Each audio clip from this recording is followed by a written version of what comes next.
Okay, so first and foremost, just a disclaimer and or just like, just to settle my nerves a little bit. The kids are being unusually bad today. Usually my kids are great, but the kids are being a bit rambunctious today. So if you hear them in the background or if they're really noisy, I may have to take a short break and lay down some daddy law or something like that. I don't know. Which I have I passed the bar, so I should be fine. But they're settled a bit now. Push day today. Today was pull day. Pull day today. It's pull day when you get some hand sanitizer on the way out of the gym and your hands are burning because you didn't realize how many like tiny little cuts and scrapes you had given your hands by doing the pull. Probably the worst thing about starting to be a gym bro or a gym person is that the calluses on your hands build up and they can be annoying quite a bit. And you don't even realize when until you felt it. Why no gloves? Gloves don't do anything. Would you wear gloves? If they did something to stop it, yeah, but they don't. You're still gonna get the calluses. Gloves work for me? Really? That's rare. You could wear gloves like Ryan Gosling. The chatter is right. On the way to the gym and then take them off when I'm there? What do? I lift. I have straps that I use that help a little bit, but not too much. I also have a pair of VersaGrips, but I haven't used them extensively yet, so I can't give a verdict on the VersaGrips just yet. Right now my verdict is, or right now my preview is that, God damn it. Sorry, my opinion on it right now is that they are overpriced. They're pretty good, but they're overpriced for what they are. But if you have so much money, then VersaGrips might be worth it for your gym sessions. You sound extra tired today. Oh, do I? I'm pretty good. I just like force fed myself some food, so I'm just a little out of sorts maybe.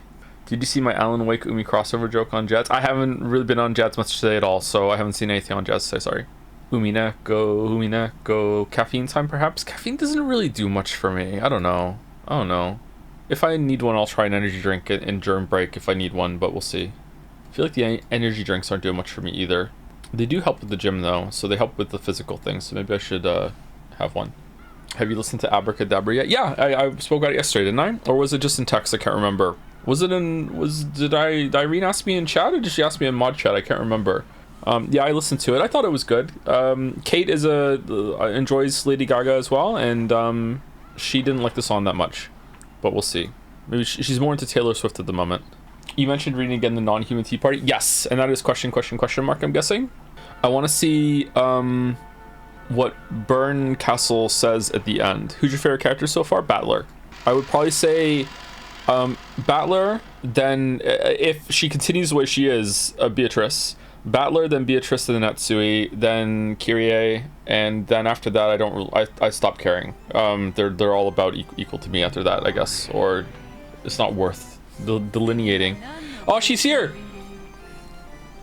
So I want to skip all the way to the end to see what Burn Castle says at the to the camera. That's what I want to go back and see. So how can I skip there, or do I just like hold the button?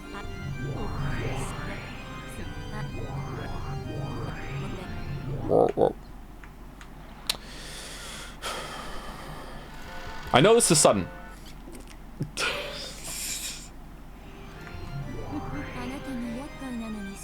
Okay. Something troublesome seems to have taken a liking to you. I'd really like to lend you my power, but just as you just heard, that girl's power and mine have a very bad compatibility.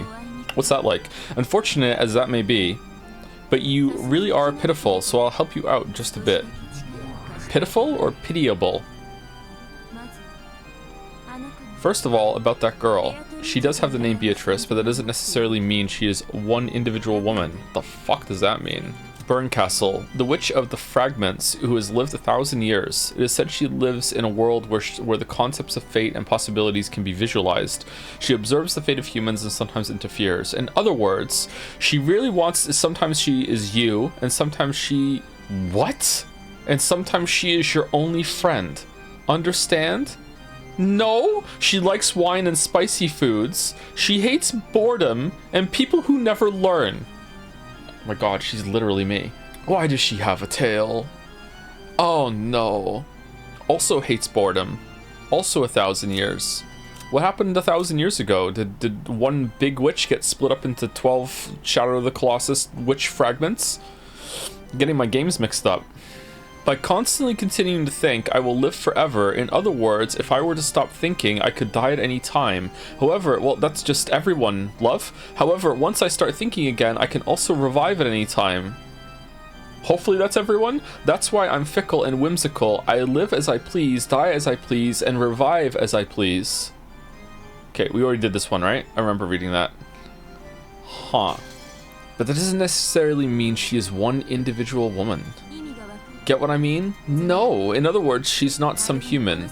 Her existence is a personification of the rules of this world. To beat her, you have to expose the rules of this world and unravel them. Perhaps this can be likened to learning the rules of chess by watching a game. First, take a good look at the chessboard. Then, learn the movements and roles of the pieces. Then look for the conditions required to win at her game. When you've managed to reveal all these things, her heart will be exposed. After that, you can rip it apart and or crush it as you please. Or cradle it and be happy? I am being quite generous. In the past, when I had a human body, it took me 100 years to notice even this much. This is my meager farewell gift to you, the pitiful one captured by Bito. Bito's spoon, there we go. It's just like a spoon. A spoon can be used for more than just drinking soup.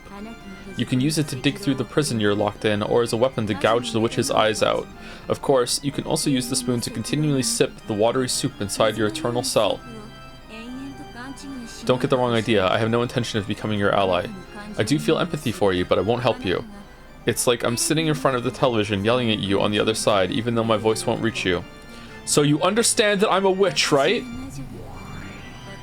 I intend to enjoy this endless tale that Bito is going to weave until I tire of it, but that alone won't hold my interest. That's why I'll lend you my power. It's also that I don't get tired of this.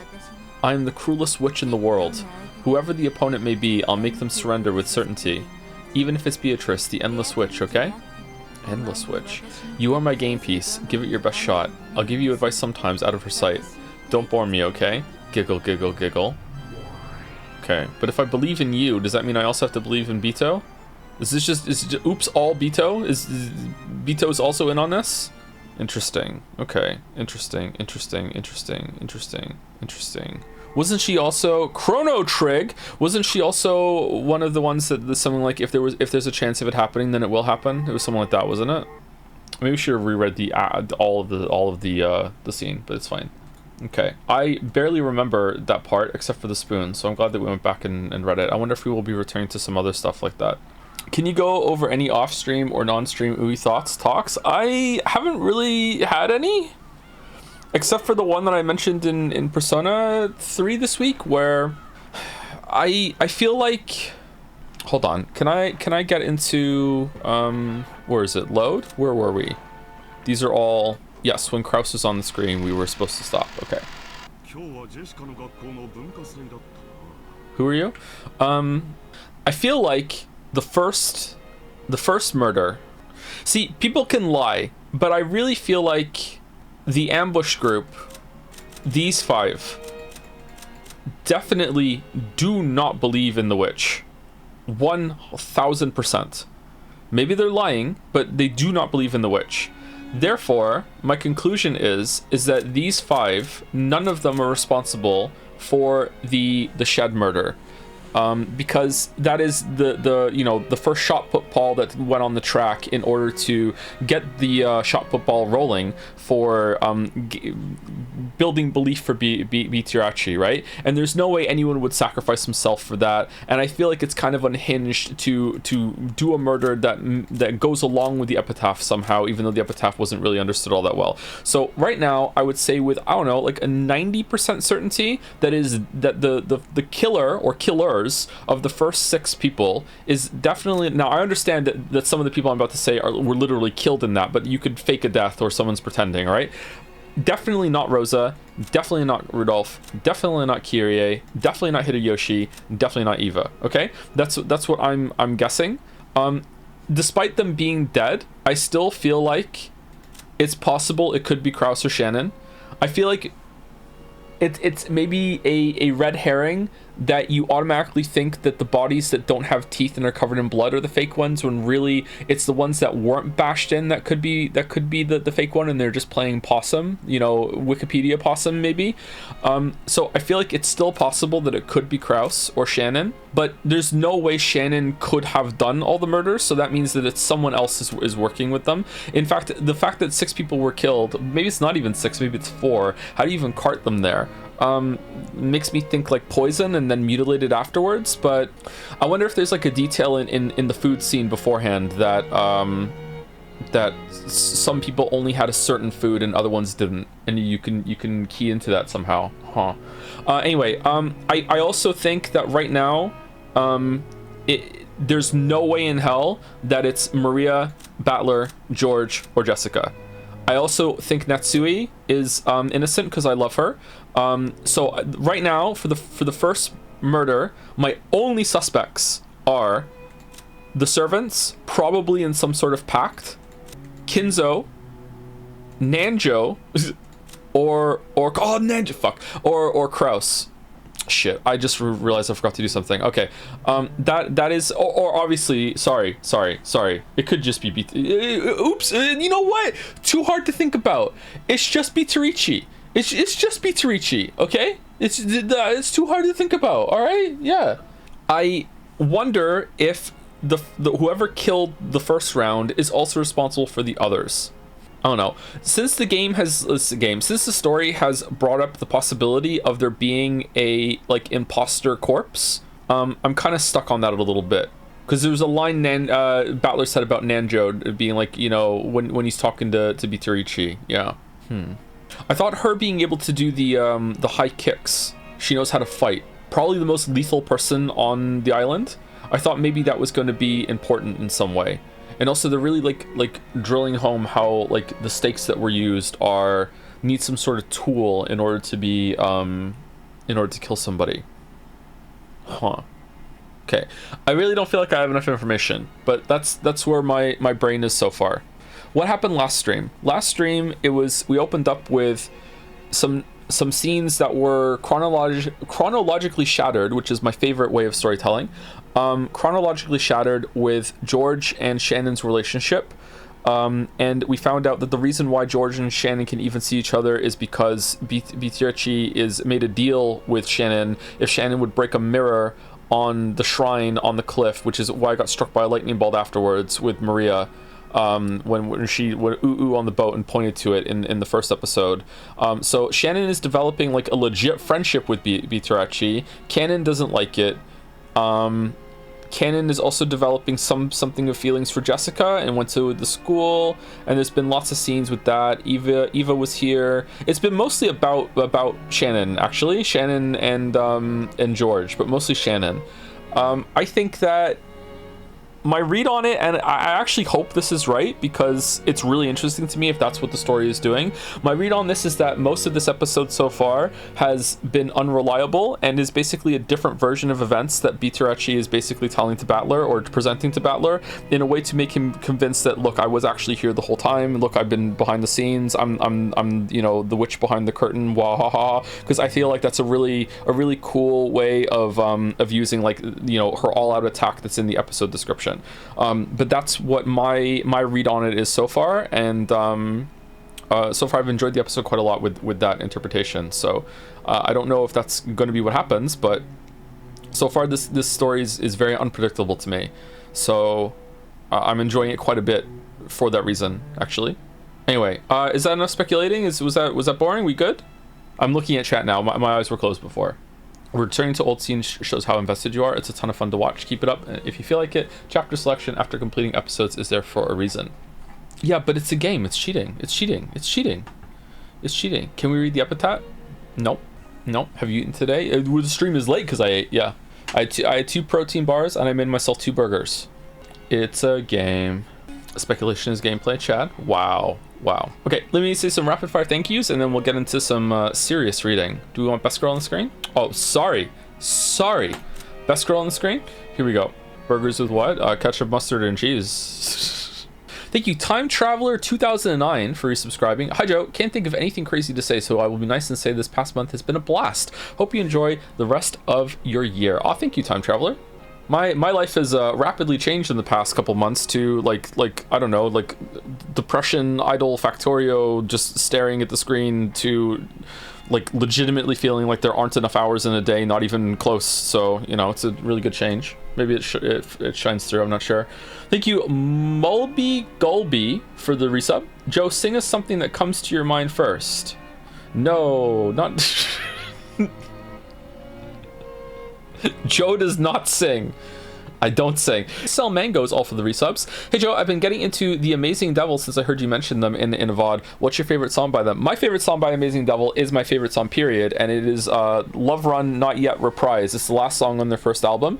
I am possibly the biggest Amazing Devil fan in the world.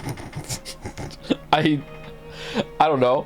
Sometimes I feel like embarrassed that I found like my favorite band when I was like 37 or something, instead of it being something like, yeah, I love the Amazing Devil. I don't know how to describe them because I'm musically illiterate, but like, yeah, that is my favorite band, and I found them through the Witcher Netflix show because the guy who plays Dandelion is the lead singer in one of the lead singers in Amazing Devil. Yeah, so yeah, I love all 3 albums. They're making a new one, so I'm looking forward to that. Were you the one who made the Joms Discord invite? I mean, there is an interpretation in which that's true. What's their best song? I would say if you want to listen to Amazing Devil, listen to either That Unwanted Animal or New York Torch song. If you, one of those two, give them a chance, and if you don't like them after those 2 songs, okay, fine, you don't need to listen to Amazing Devil anymore. You can still give them a chance if you really want to, but those 2 songs are really, really good. And if you don't like them, then we can't be friends. Does it annoy you that the emblems in the background are never fully in the corner? Because it pisses me off 3 out of 10. Yeah, I know what you mean. Yeah. This is a sizing issue, right? It's a sizing issue, yeah. Okay, so mods, I have like some essays in some of these bit messages and stuff. Are they all spoiler free before I read them? Just want to check before I get... Mic is clipping? How is the mic clipping? Really? Okay, I turned the gain down a little bit. Is that better? The mic should not be clipping. Am I breathing too loud? Yeah, see if you can still bump the on mic gain down and OBS gain up. I'm starting to sound like pirate software. 1 second, let me turn it down. Okay, so now I have mic on OBS turned up to as high as it can go, and I turned my gain down to like 10 o'clock instead of at 12. Is that better or no? Joe, please, there's just one guy. The one guy was Balder, and I trust Balder's judgment when it comes to this shit, okay? Try 10:30. Do you... Okay, is that better now? Are we good? Are we good? Worse now? My chatter, I turned it up. Do not see any spoilers in the messages. Kill me if I'm wrong. Okay. Balder doesn't have a plunger. Why are you taking his word? That's true. That's pretty true. That's pretty true. Are we going to be reading anything today? Thank you, BPick3, for the bits. Hi Joe. Hope you continue to enjoy your second stay in Rockinjima. Not going to be able to watch this stream live today, so I just wanted to drop a fun fact. The artist that did the character designs for the female cast plus Battler in the console ports is the same artist that did the portraits you see throughout the original game. He also did the box arts for the original release of episode 4 and 8. Anyway, hope you enjoy the rest of this episode. Really? Okay.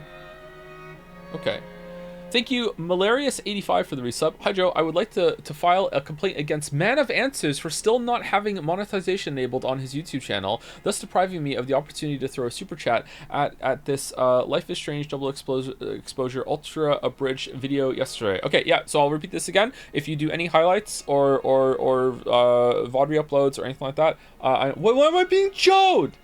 This is like watching a car crash in slow motion. What's going on? K said hold for some reason, and is K in charge? What's going on? Probably almost spoiled. We got the all clear. All right, I'm continuing. Okay, so if you make any like highlights or VOD uploads or anything like that, you can monetize it. You have my blessing. However, YouTube might not let you. Sometimes if you like appeal or whatever or change enough of it, usually it goes through. I know that Nadja has monetized the re-uploads, so you should be able to as well, Man of Answers. So like there must be a path there somewhere if you just want to keep pestering and carrying it up at YouTube support or whatever. Like, yeah, just go for it. Yep, I have no issue with you monetizing any of your uploads. I think every stream editor has been demonetized at some point. Does it come back afterwards or what? Wonder how they tell. Huh. Thank you, Terraflop, for gifting out 5 subs. Thank you very much, Terraflop. Also, speaking of Terraflops, thank you for some of the advice that I got in DMs and everything about getting a hard drive enclosure. I ordered that today, so hopefully it can get here and I'll be good. I also ordered some new workout pants because I need another pair of workout pants. Thank you, XYZ, for isn't that a cocktail, for the bits. Hey Joe, hope you're well. Just to clarify from the third stream, I didn't mean to replace the Umineko VN with the manga. I suggested checking the manga for key scenes, like the tea parties, after finishing a VN episode. The manga's art is stunning and uncensored, what do you mean uncensored? Offering an immersive experience. It's a great way to revisit important moments more concisely. If unsure, maybe glance at the tea party in episode 2 after completing it in the VN and see how it feels. You know what? I think what I will do instead is that if I really like this by the end, I will buy physical copies of the manga if they exist. That's what I'll do, and I'll put it right next to my Natsuno whatever the Fako statue of from 13 Sentinels. There we go. They cost like $500 a volume. Yeah, and? Yep. And? Did I stutter? For once I didn't. And? Thank you, Uber Super Sloth, for the bits. In all seriousness, can we get Greg back? That was the creamiest stream. I think Greg coming back for if he would like to come back, I think I would love to have Greg back for like an Ace Attorney sort of thing. Yeah, I think we would do well with that. Yeah, for sure. Thank you, Jackie Ohio, for the resubscribing. Really enjoying these anime book streams, Joe. Can you read My Little Sister Can't Possibly Have a Hemorrhoid? Thank you, Joe Deschmo, for the resub. Synergize with big data. What's with all the big data? Hi, Joe. Shout out to the 4 Titans and Jads, Reading Den, Umi Den, Umi Full Den, and Best Girl Den. And shout out to all the George supporters in Umi Full Den. One day we will rise. Okay. All right. Thank you, Avarisi, for the bits. Some massive wall of text that looks like a spoiler. I'm not going to read that. Thank you. Ooh. Shit. I fucked it up. I'm sorry, Avarisi. I'm sorry. Zorox has used 100 bits to say some massive wall of text that looks like a spoiler. Okay, I'm not reading that, Zorgox. Thank you for the bits though. Thank you, Dalmic, for being my waifu. There's a line. Okay, are we reading? You married us, remember? Did I? I don't remember that. Whoa! Wasn't the cultural festival at Jessica's school today? How is the principal doing? How is the sound doing? Are we good? Are we bad? Do I need to turn it up to like 1130 on my gain, or are we good? I seem to like just be barely hitting red in OBS now, so is it better than it was before? After mic adjusting, there's background noise now. No, there's not. If anything, there would be less background noise after mic adjusting because I turned the gain down. I completely forgot that Umiden had a modified request. Can you please let Bitarachi and only Bitarachi's lines play out completely? You can read over them. They just want to hear her laugh. No. No. No.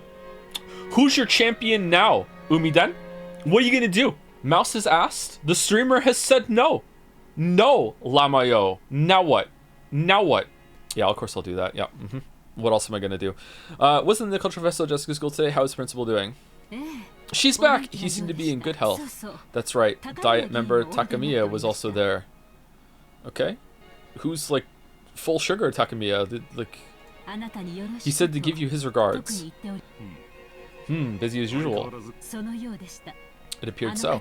That person is also very energetic. Oh, and I believe President Imoto also made an appearance.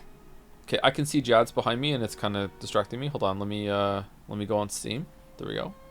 Naturally, the topic of Jessica's cultural festival came up at dinner. School events. So now I know the Bitarachi is going to come back. Huh. Wow, spoilers.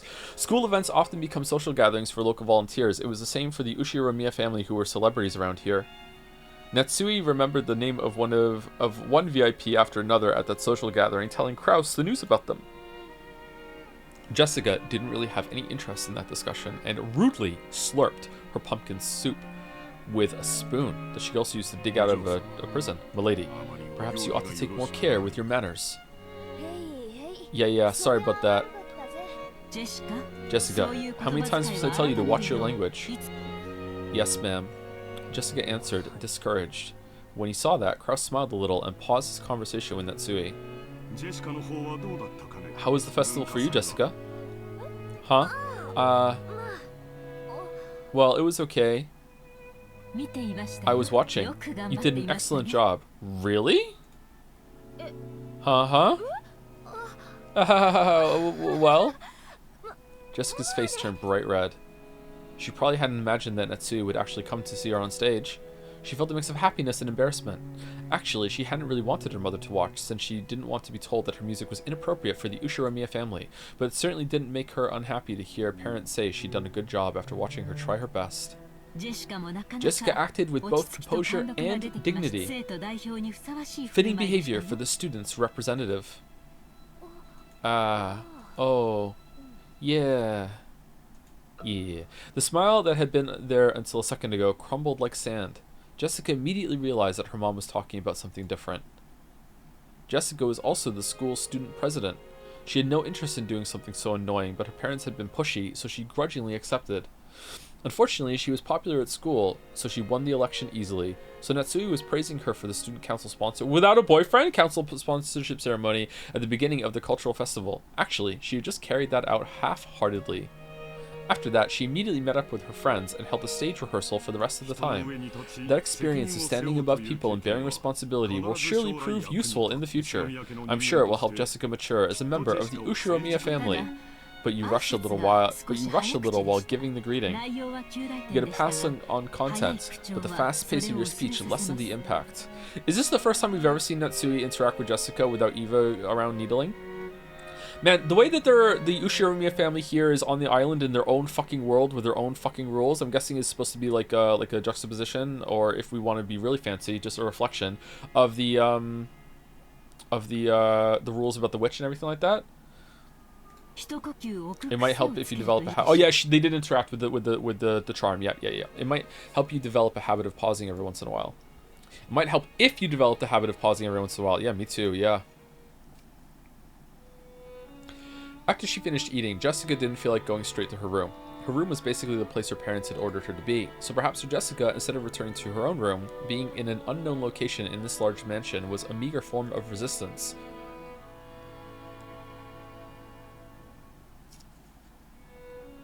You do sound way lower than you did at the start of the stream. You could increase your mic volume a bit.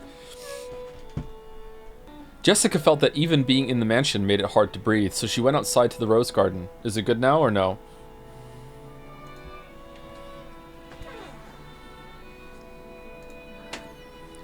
Well, even if she did show up, I'm sure she would have said something about how it wasn't appropriate for a successor of the Ushiromiya family.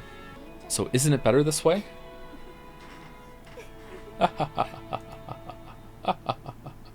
Jessica laughed at what she was sulking over. She laughed at what kind of words she could possibly have been expecting. That was dumb of me. In the end, I was just acting like an entitled brat. I'm a little exasperated with myself, and it makes me want to laugh. Milady, my lunch. Wow, Canon-kun, don't scare me like that, ha ha ha ha. Cough cough. Just as she was about to force a laugh, Canon suddenly started talking to her, and she choked. What's up? Got something to say?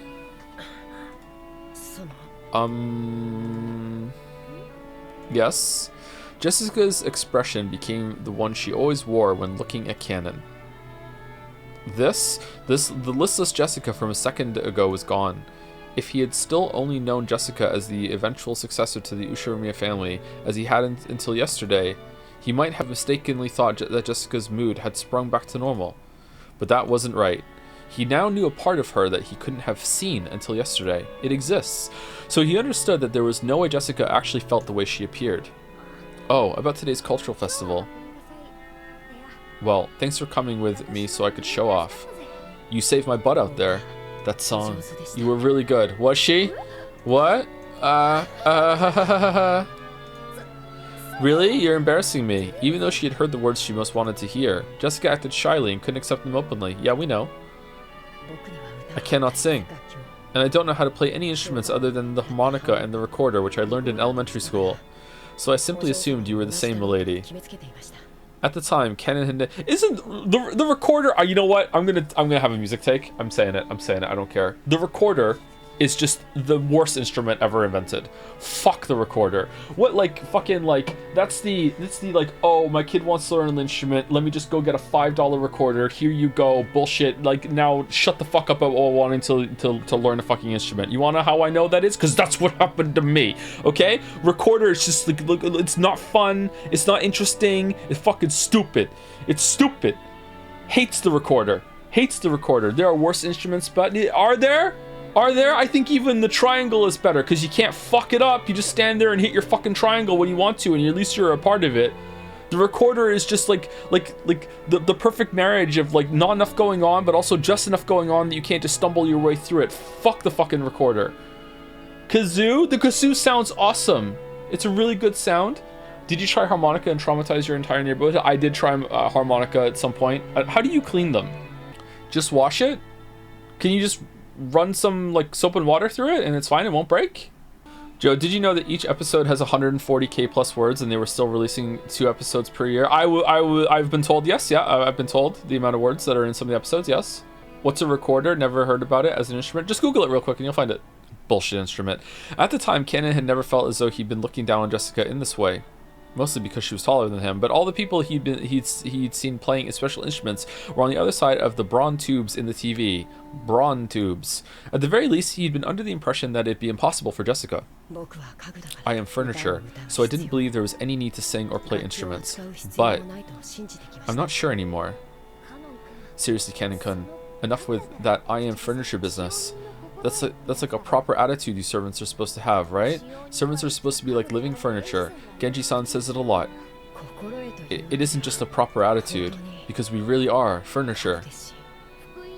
I know the kids from the Fukuin house receive assistance from grandfather in various ways, and I realize how grateful you are for that. But it's a bit cruel for you to have to call yourself furniture just because of that. We're all human, aren't we? What is this furniture thing? Canon-kun, when you saw me singing, what did you think? I don't think I'm furniture. It looked like you were having a lot of fun. I don't think that's true. Huh? You didn't just think it looked fun. You were envious, weren't you? That's not... Canon probably hadn't noticed that emotion himself. Most likely, Canon saw something he'd never seen before, learned about it for the first time, and felt envious. And to trick himself out of that emotion, he'd called himself furniture over and over. I know, I'm a successor to the Ushiramiya family or whatever.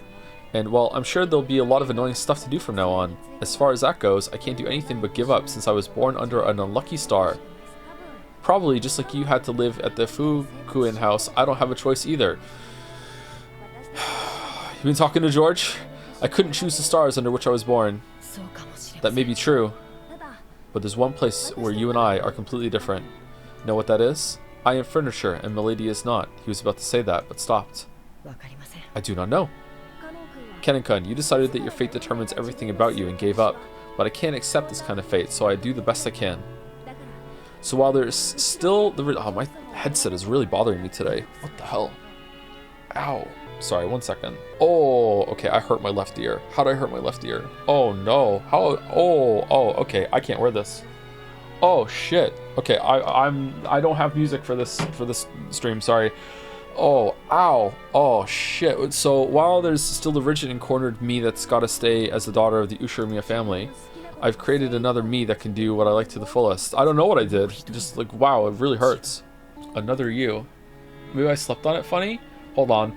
My right ear's okay. You know what? We're switching ears.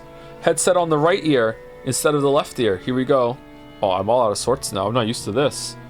I'm in a different world. Holy shit. Yeah, Canon-kun... What are we doing? You've been instructed to say, because I am furniture. I'm sure you've gone through a lot of tough times just because of that. I think that's really unfortunate, but the idea that your entire life will be decided by that alone just seems sad to me. You know, it's always possible for people to create another self inside them, a self that they can truly grow to like. I'm not talking about escaping from reality, okay? When I'm that other self, I can really feel like I'm living a great life. So no matter how constrained and boring everyday life gets to be, I can always live on without suffocating. Spin the headset around. To make another self inside yourself that you can truly grow to like. To make another me, one that isn't furniture. Oh, so we're with Canon now instead of Jessica. Okay. Through her relationship with George Sama, has Shannon given birth to another self that isn't furniture? I am thou, thou aren't I. And did this other Shannon see something that cannot be seen by furniture? Why do people call it recorder? I thought it was just a flute. Isn't the flute, you hold it sideways? Right? Flute is sideways, right? Recorder is like a hot dog. Going like down away from you, right? They're completely different things, right? Gotta be. That's right. That's right. Well, I don't know anything about your private life, Canon-kun, but I can sort of guess. Your private life probably doesn't exist at all. Am I right? Canon couldn't reply, but that was answer enough. He had no concept of her private life, so Canon would always be Canon. So furniture would always be furniture. And Joe would always be Joe. Canon-kun. Canon isn't your real name, right? Joe's not my real name either. In the Fukuin house, new graduates would be given new families and a new life, so they were also given a new name. In his case, that was Canon. This sounds like a fucked up orphanage. Certainly, this name of mine may be a temporary thing. Before he had thought of himself as Canon and no one else. But he remembered. There definitely had been another self that wasn't Canon. But that was far, far away, beyond the distant fog of oblivion. So even for you, it should be okay to have times when you're Canon-kun and times when you aren't. Maybe when you act as a servant, that Canon-kun calls himself furniture and strictly limits his own. When Battler was in the kitchen with Maria and they were all looking at someone standing behind him that he couldn't see, was Canon one of the people that was going along with it, or was it just Genji and Kumasawa? Was Canon there? And was Canon also looking? Because the way that Canon doesn't like Mitsuichi is kind of weird that he would go along with that. I wonder if Kinzo has just ordered them to do that. That's odd. Huh.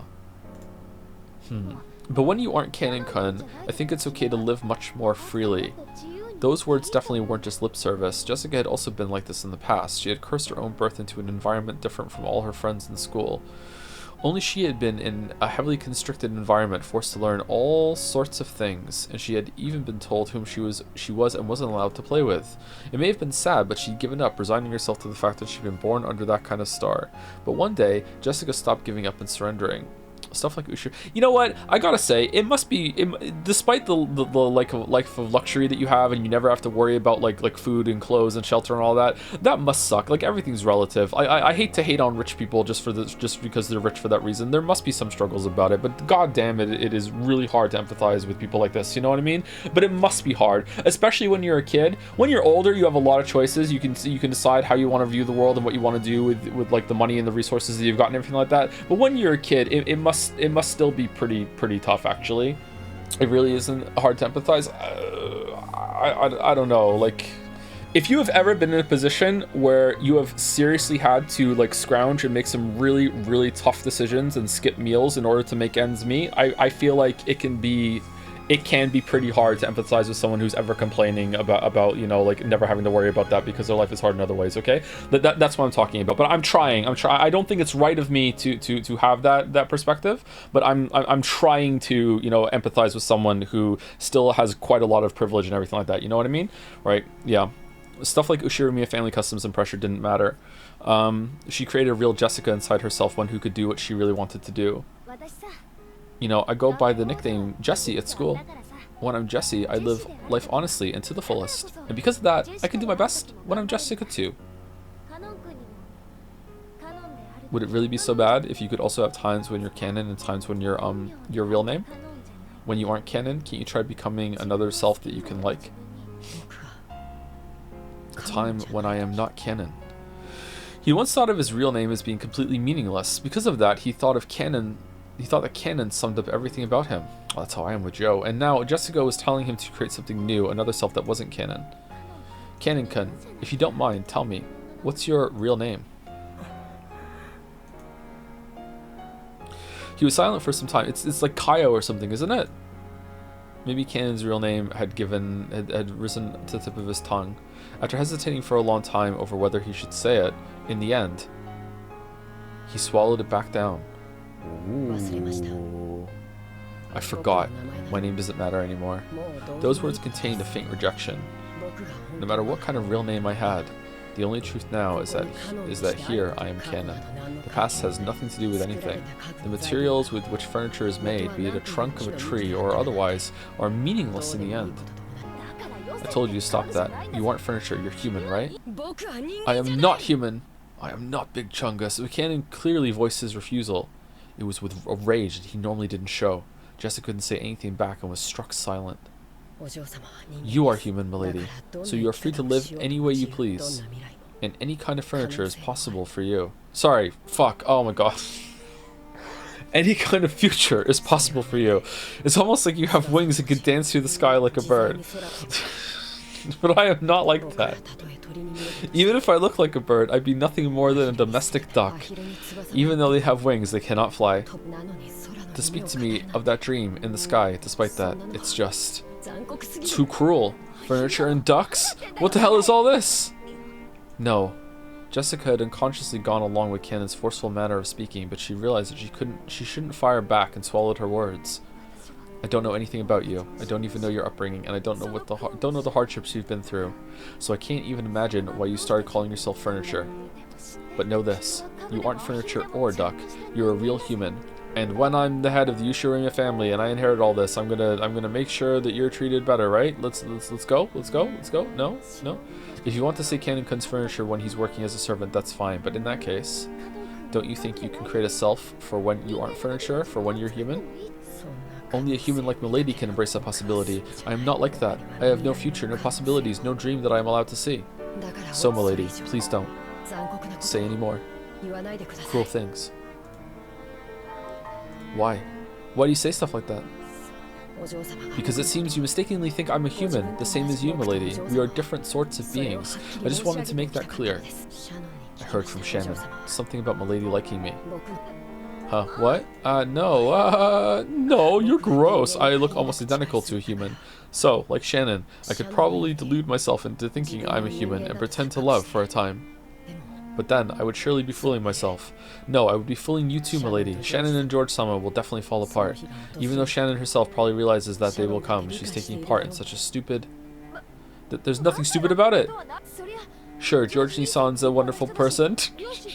And he's gotta match up to his parents' expectations. Can't believe he's still single, by the way. I'm sure when it comes to marriage, Aunt Eva will interfere in various ways, and I think their future prospects look like they'll be full of trouble, okay? But you know what? George Nissan isn't the kind of guy who will surrender to that shit. Shannon's no Juliet, and he'll definitely bring her happiness. People cannot engage in romance with furniture. What year is it? 1980. Yeah, you don't know about the internet yet. Okay, all right, it tracks. Yep. What I'm trying to say is that even if you can love furniture, I cannot love you, milady. Those words of Cannon's crushed all of Jessica's bittersweet feelings from that day. There was no way her emotions could have predicted that she'd been refused so bluntly. In an instant, she lost the willpower that had led her to try and unravel something stubborn in Cannon's heart, and before she knew it, she was just standing there in shock. Milady, if your feelings for me were due to my conceit, then I must ask that you forgive me. Then no. Well, I won't deny that. Thank you very much. Huh? Thank you very much. Huh? For thinking of me as a human. Aw, those feelings alone really do make me happy. Anything more would be too cruel for me, so... No, I've said enough. Sorry about that. Jessica recklessly scratched at her head and spoke, trying to force her voice to sound bright. I just kinda ran on ahead by myself and was a burden on you. I'm really sorry. I'm sorry for causing so much trouble on your precious day off. No, I was also happy that I could see you having fun. Why does furniture get days off? Why does furniture get paid? I'm seeing some gaps in the logic here. So it's not like a job thing. It's like an indoctrination thing. What the fuck happened? Then let's call it a night. If I don't go back to my room and turn off the lights, Mom will get mad at me again. Ha ha ha ha. That's probably for the best. I wish you a good night, milady. Yeah, good night. Furniture union? Cannon saw Jessica trot away with her back to him, looking disheartened. But then, she suddenly broke into a reckless dash and disappeared in the direction of the mansion. As he watched her back, for just an instant, Cannon was tormented by the feeling that he'd just make a huge mistake. But he hadn't made a mistake at all. He'd been forced to refuse her now for her sake, while the pain was still at its smallest.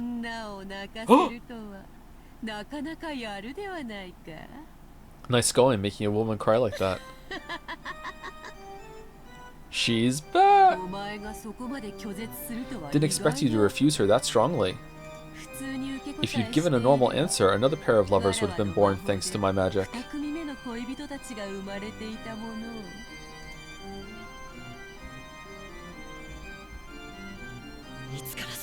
How long have you been there?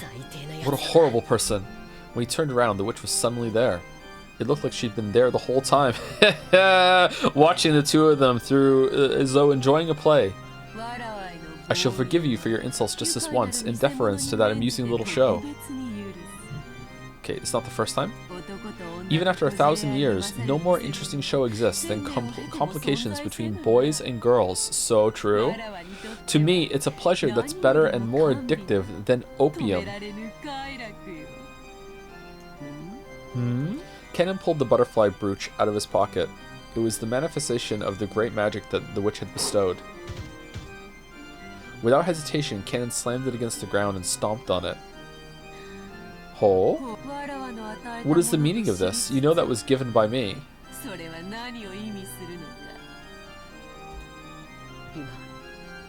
Just now, I figured it out. What you're doing isn't as tasteful as being a cupid of love. You're just a demon who enjoys showing love to those who can never be together, deceiving them. Yes, and? Humph. You are free to think that.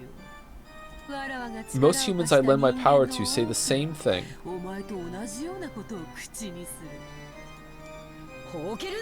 Don't play dumb. You didn't lend Shannon your power because you felt sorry for her. You found a weak point in Shannon's heart as her chest burned with love, and you made her break the mirror that sealed you. What's more, you guessed how this would all end, and now you're toying with her. Am I wrong?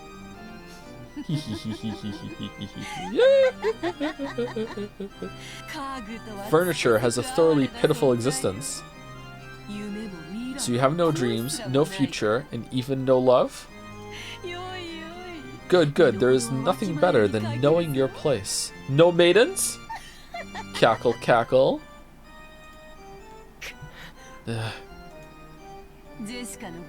As you noticed, there was a faint love residing in Jessica's heart. You seem to think you've snipped it in the bud. But did you know? Its trees grow thicker branches if you thin out and prune them. A girl who loves furniture, is it? Amusing, how truly amusing. Shannon and George will also eventually reach a stalemate with their unfulfillable love, ripening into the sort of large fruit I love. Oh, wait, is the witch bad? However, regretfully, it seems to be going smoothly for those two that it's hardly entertaining anymore. But on the plus side, it seems the two of you will amuse me to no end. Cackle, cackle. The witch laughed. Even though she had known the two could never be together, she had lent magic to bring them together. However, they couldn't escape the fate that prevented them from ever being truly joined. The witch knew that. Even if they were joined, Shannon and George, Kennen and Jessica would eventually break up. They would wander through an endless desert in this hell of love, tormented by an eternal thirst. What, did you think I'd lend you my power and ask for nothing in exchange? I'll gladly assist a pair in love. And in exchange, I'll enjoy watching the cruel fate they'll eventually meet. I have never come across a better show, not over the course of 1,000 years. Just look at Kinzo. See how he ended up, an old, pitiful man who learned the taste of love before being thrown out of paradise. I want to say something inappropriate, but I won't. Look at how he lives, like a dead man that cannot fully die. Cackle, cackle.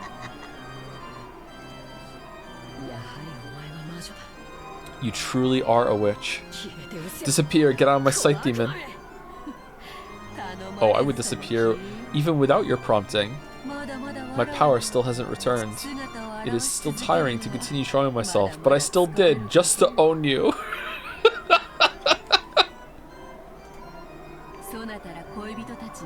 I overdid it when I gave you lovers my power. As I am now, it will not be easy to maintain that power without that brooch as a catalyst. Oh, interesting. So it wasn't just about the mirror. Maybe the mirror wasn't even important. Maybe it was the two of them, like the two pairs the whole time. Cannon ground his foot even more into the stomp brooch. He felt it break under his foot. Then it evaporated like water and changed into butterflies that sparkled gold, fluttered out from beneath Cannon's foot, and became another brooch right on him. Maintaining this form is quite painful for me as well. What's the true form? I will hide myself for a time, just as you desire. My magical power will rise as surely as the moon and the tides, and eventually a fitting time will come for my revival.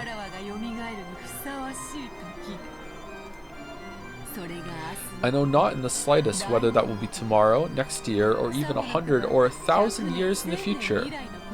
Really? Huh. Lying? But as long as there are those who entertain me, I will surely gain power and revive. I feel like maybe this is important. I will disappear for a short while until that time comes. The bruise on the palm of your hand is already gone. So if you wish, tomorrow morning I can let my existence vanish like an illusion or a dream.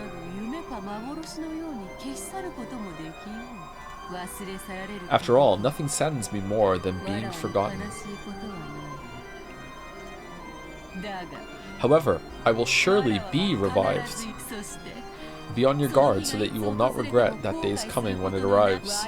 I will surely have my second coming and rule over everything as this island's true master. That is the time when the door to the Golden Land will be opened again. The greedy dead will surely wake me. Seems like a lot of work just to rule over a remote island in the middle of nowhere, huh? Huh. You talk too much. Disappear now, Golden Witch. I don't want the world, but I'll take this city. The witch became a cloud of gold butterflies and scattered away, leaving behind a scornful laugh. The whole area sparkled like a gold blizzard in a snow globe. All right, so I let Bitarichi's lines go. Do we want that to continue? Is that what the Umi Chads wanted or no?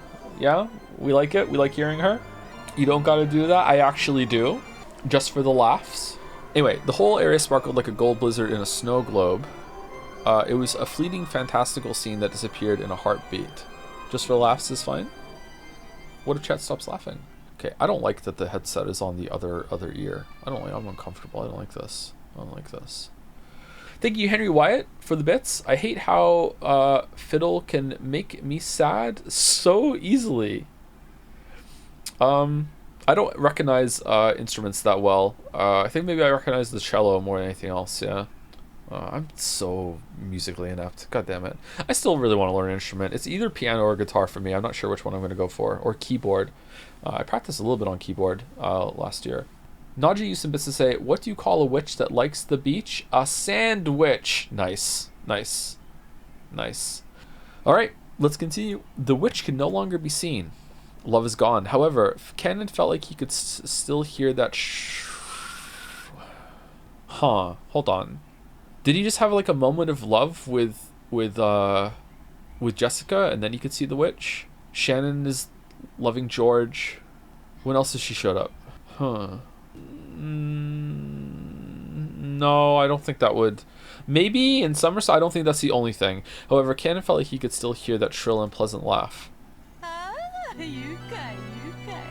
Oh shit! She's back! Ah, how amusing, how truly amusing. Why is the human world still so amusing after all the years I've been away? Go mad with love. Dancing mad with this music going on. Holy shit. Go mad with gold. Those who don't go mad from one of the two are not human. You know, she's spitting. She's not wrong. I see, so that's why the word furniture is so fitting. Cackle, cackle. Furniture is created to serve humans.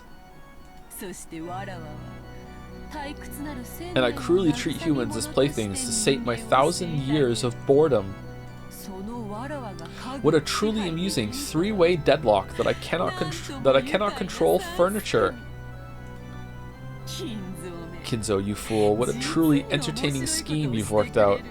Kinzo, via an orphanage, has fucking raised a whole fleet of fucking Liam Neesons with a certain set of skills and an attitude in order so they're immune to the witch. What the fuck are you talking about, fucking Pito? What?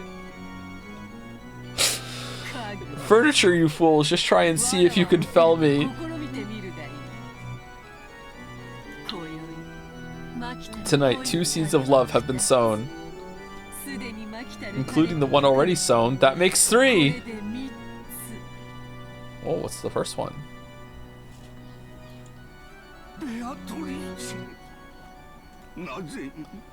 Why did you leave me alone in this painful world? I hate you. I will hate you for all eternity for not even trying to answer despite being yearned for so. Master, drinking any more will be damaging to your health. Dr. Nanjo warned you as well, did he not? Fuck Nanjo! Be silent, Genji! You do not understand. You do not understand my grief and sadness, and I believed you, at least my oldest friend, would understand my pain. Why can you not understand? Oh! Why did you leave me all alone?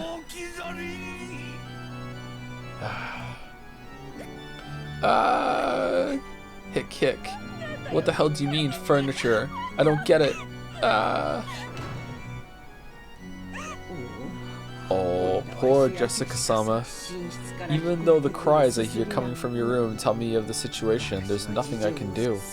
This is all a tragedy due to a pair who are too young getting too close when the positions of their birth are too distant. What a fucking terrible fucking paragraph. Oh my god. Holy shit.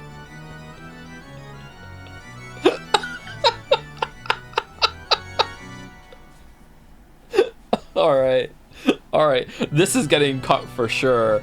I can do nothing but understand Milady's feelings, hide my footsteps, and quietly walk away. Who are you talking to, bud?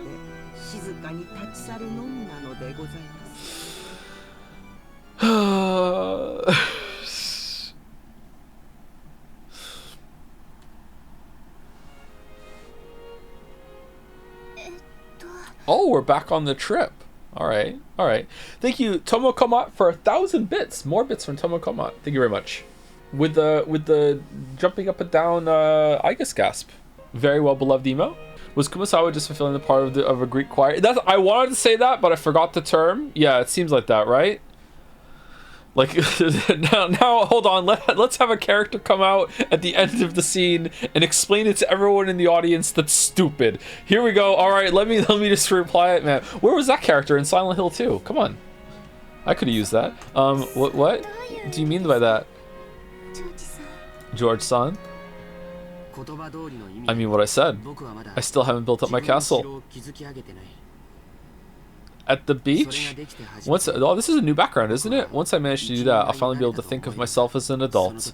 When that happens, I want to marry you. That's, But my heart won't let me do that anymore. So I want to give you an engagement ring. Wait, what? My heart won't let me do that anymore? So I want to give you an engagement ring? Oh, he's saying that he can't wait to marry her, so he wants to propose now, right? That's what he's saying, right? Engagement, you say, but, I am furniture. Oh, right, that. Well then, furniture has to listen to what people say, right? Right now, I'm having a ring made that'll be fitting for you. I think it'll be ready in time for me to bring it to the upcoming family conference. I'll give it to you then, so please, I want you to let me hear your answer. If you accept, then I'll proclaim our engagement right there in front of all the relatives, including grandfather. George-san. Oh my god. I'm sure some people won't approve of our relationship. But but there's no need to look at their faces, because you only have to fill your eyes with me. I will definitely bring you happiness. That's the one thing I can promise you with certainty.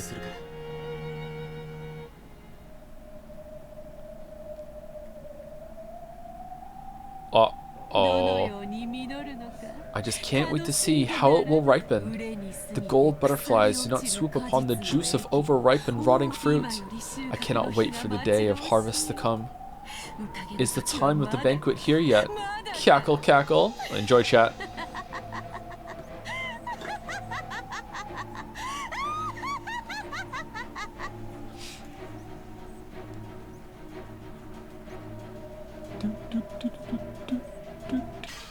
I was about to say glass break. Yep.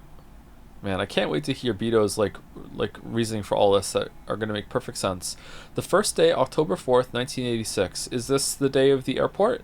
They had eaten breakfast at a coffee shop in the station building. By chance, the inside of the shop had been decorated with Halloween colors since it was October. Maria had seemed to be awfully pleased with that. Oh no, for quite some time, she talked loudly inside the train about wanting to have a Halloween festival without caring that she was attracting the attention of others. Halloween is popular in Europe and America, but people aren't that familiar with it in Japan. Are we gonna see the airport scene again, and this time we're actually gonna see, what's-her-face, like, get the receipt? Because I don't remember seeing Eva get the receipt that she used for the door. Not even sure if that's a real thing she did even. Thank you, Pinzer, out for the bits. In episode 1, there were a lot of over-explaining paragraphs, and you were so invested that you fully ignored them. Glad to see you come back down to earth and see that the silly lines still exist. They do exist. They do exist. I believe they do, and therefore they do.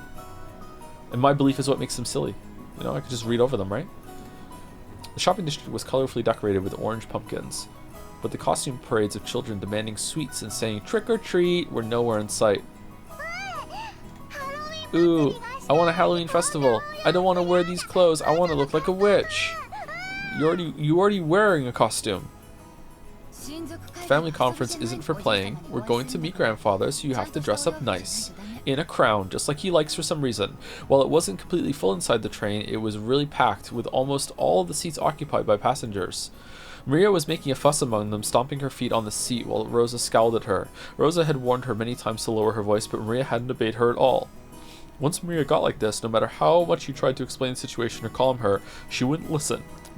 It's really frustrating and scary when you can't get through to your kid anymore. Yeah, this is true. Yeah. Like I said, my kids are fantastic. It's happened so rarely, and I feel so blessed for that, because it is so scary when you just cannot get through your kid anymore. Before, Rosa used to, or like, it's not scary in the sense that everything feels like out of control, like you don't know what to do. Rosa used to pamper Maria and give in to her at times like this, but that had probably been a mistake.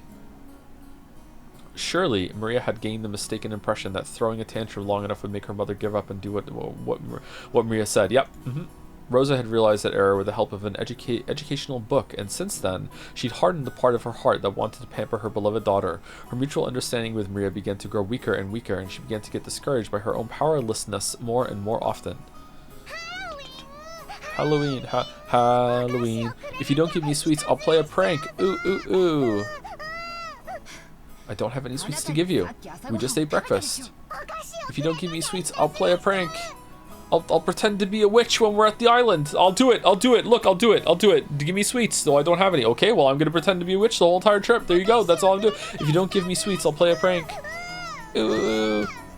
A stout old woman who was sitting nearby as Maria stomped her feet picked a candy out of her handbag and held it out to Maria. No, don't do that. Ooh, I got a sweet. Look, Mama. Happy Halloween. Hey, Maria, you can't just accept sweets from strangers, right? Give it back. Oh, don't worry about it. Ho, ho, ho, ho. She's such a spirited young lady. How old is she? Maybe there was no malice in the old woman's words. However, Rosa seemed to find that remark extremely humiliating. Maria, haven't I always told you not to accept sweets from strangers? Ooh, ooh. She gave it to me. Ooh, ooh. No, it's mine. Let go of it. How many times do I have to tell you to do what Mama says? It's mine. Ooh.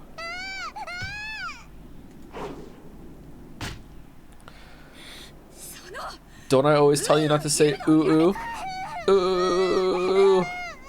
Here we go again. Rosa reflexively hit Maria violently on her cheek. In a flash, Maria started crying loudly. Rosa immediately took the candy from Maria's hand and pushed it back toward the dumbfounded old woman sitting next to them. Please, do not just give sweets to my daughter. I'm so sorry. This expression, holy shit. Breathing heavily, Rosa once again held the candy out to the old woman. After getting flustered about what she should say for a few moments, perhaps the old woman realized that her actions may have troubled this parent and child. Ya think? And she accepted the candy back, apologizing.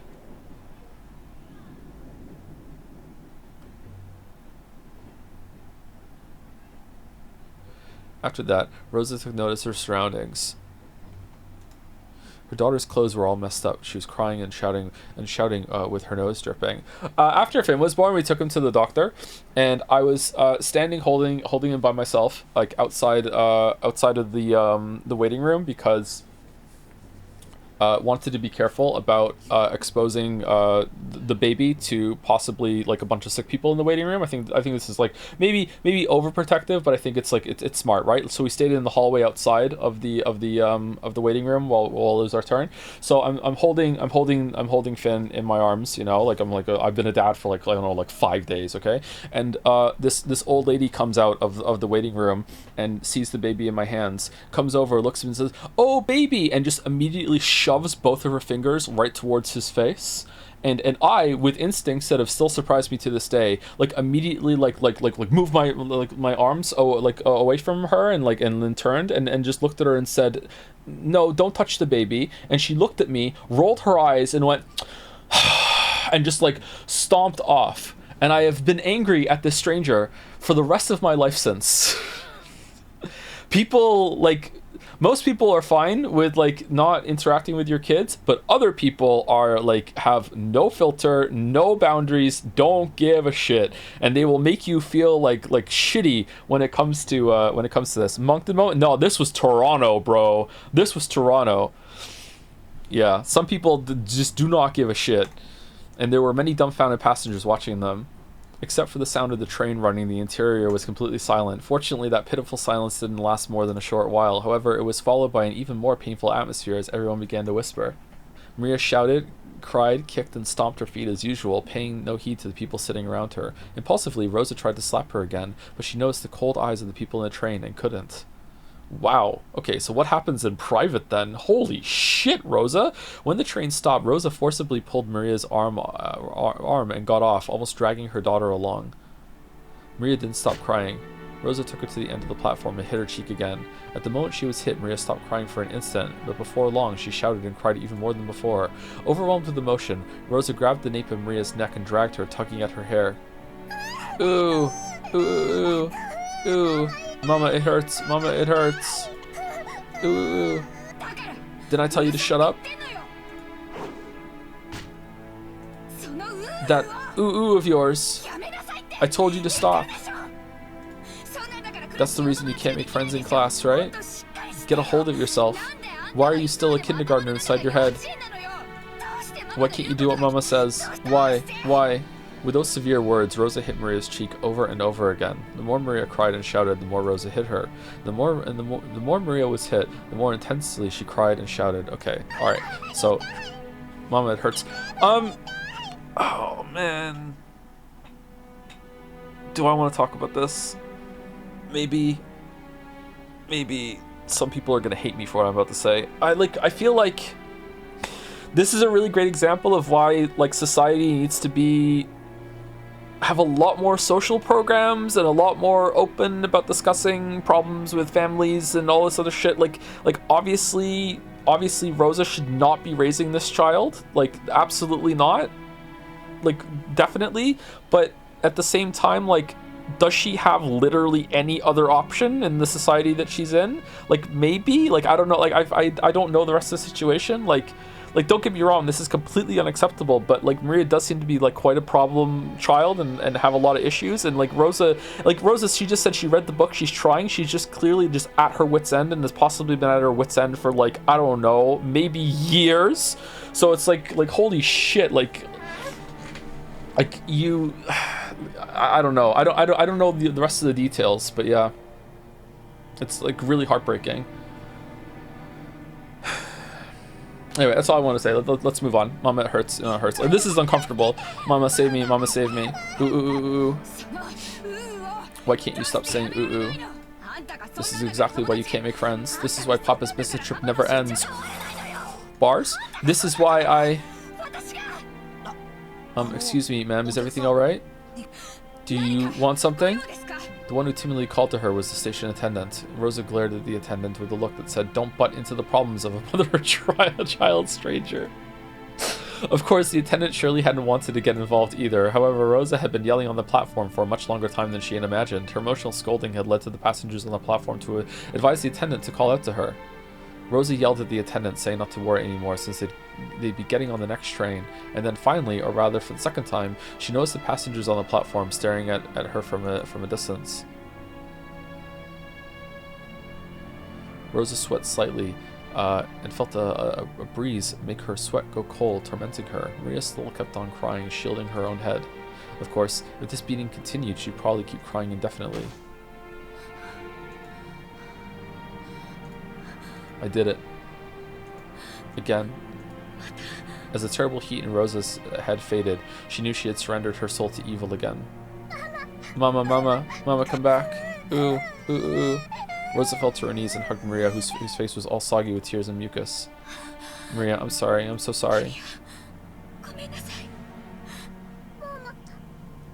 Mama, mama. Welcome back, welcome back. Oh, man. Oh, fucking hell.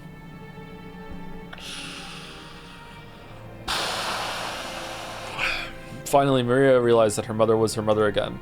She clung to her mother's body and cried, burying her face in her mother's chest. Forgive your bad mama. Forgive your bad mama. I'm so sorry. Please don't hate your mama. Ooh, I'm just fine. Won't hate mama. Mama was only being possessed by the bad witch again. But you came back, so I'm just fine. Yeah, that's right. Mom was just being possessed by the evil witch again. I'm sorry, I'm so sorry. For a long time, the two of them hugged each other, asking for and sharing words of forgiveness. After a while, they calmed down and both moved back at the same time. Maria's face and Rosa's face were both deep red after crying their eyes out. Do you want to have a Halloween festival, Maria? Yeah, I wanted to show those pumpkin marshmallows to George Oni-chan and Jessica Oni-chan. It was a candy they'd been selling near the cash register at the shop where they'd eaten breakfast. Okay, why does this get art? Kind of matches her crown a little bit. Huh. A fancy sweet that had a big orange marshmallow in the shape of a jack-o'-lantern attached to the tip of a stick. Maria had wanted it and had insistently pestered Rosa for it. Rosa had refused, saying that there was no way she could buy sweets right after breakfast. Sweets are sticky, and that you could stick maybe a letter on the roof of Kinzo's study, and then it just fell at the exact same time, but it still kept stuck at the ceiling, and Kinzo's gonna eat it later as a snack after his Domino's. Then Maria, I don't know if they sell those in this town or not, but let's get off and try searching for them, okay? Yeah. I love you, Mama. Love you so much. Thank you. I love you too, Maria. The truth was that they didn't have time to waste loitering around at a stopover station. If they missed the airplane, they'd fall half a day behind schedule. She should have left home with more time to spare, but she'd ended up leaving late after choosing Maria's clothes. Because of that, Rosa had been a bit impatient since the morning. She looked at the clock. They had to get on the next train immediately, but her daughter firmly joined hands with her to go buy the sweet with her mother, and that hand was warm. To Rosa, as she was now, it was more important to renew her bonds with Maria. To her, Maria was not only a beloved daughter, she was everything Rosa had. Also another new background. Okay, there's a lot more art backgrounds in this than I expected there to be. Fortunately, they could see a big supermarket right in front of the station. I'm guessing maybe every episode adds like a new suite of backgrounds and art. They might not be able to find exactly the same suite, but Maria would probably be happy with a similar one. Besides, Rosa couldn't show up with a face swelled from crying. She must fix her makeup. Maybe we won't find a marshmallow exactly like that one, but hopefully we can find something like it. Let's buy some and surprise all your cousins together. Yeah. As long as we buy it together, any sweet is fine. Maria hasn't done the ooze for a while, huh? They exited through the turnstiles of the station in this unknown town. Maria walked across the pedestrian crossing together with her mother, chuckling to herself as though she was walking in an amusement park. Both faces were still deep red, but the two of them, mother and child, smiled warmly at each other without any restraint. That was a very strong scene.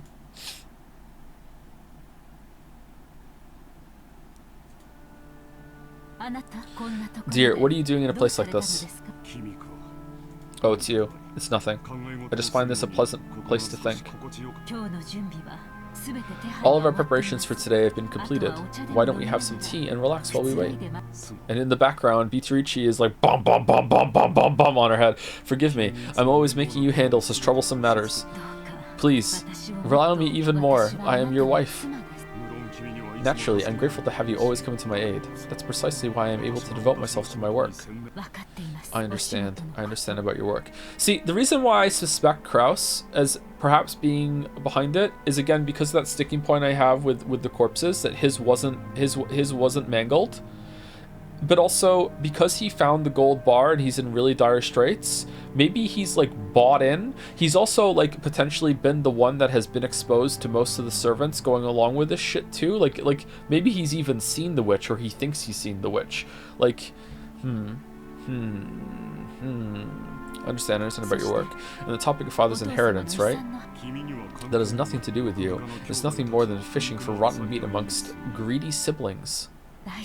It's okay, dear. Everything will go well.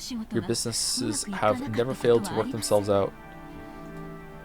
Natsui softly cuddled close to Kraus's shoulder. Actually, would she, if he came out at the end and was like, yo, it was me, Barry, would she kill herself? Did she even kill herself? Is the read on that she shot but instead like the bullet was just deflected back at her, or is she like so horrified by what she's seen that she's like, all right, I'm checking out? Like what is that? Is there anything she could possibly see that would make her be like, you know what, I'm leaving Jessica?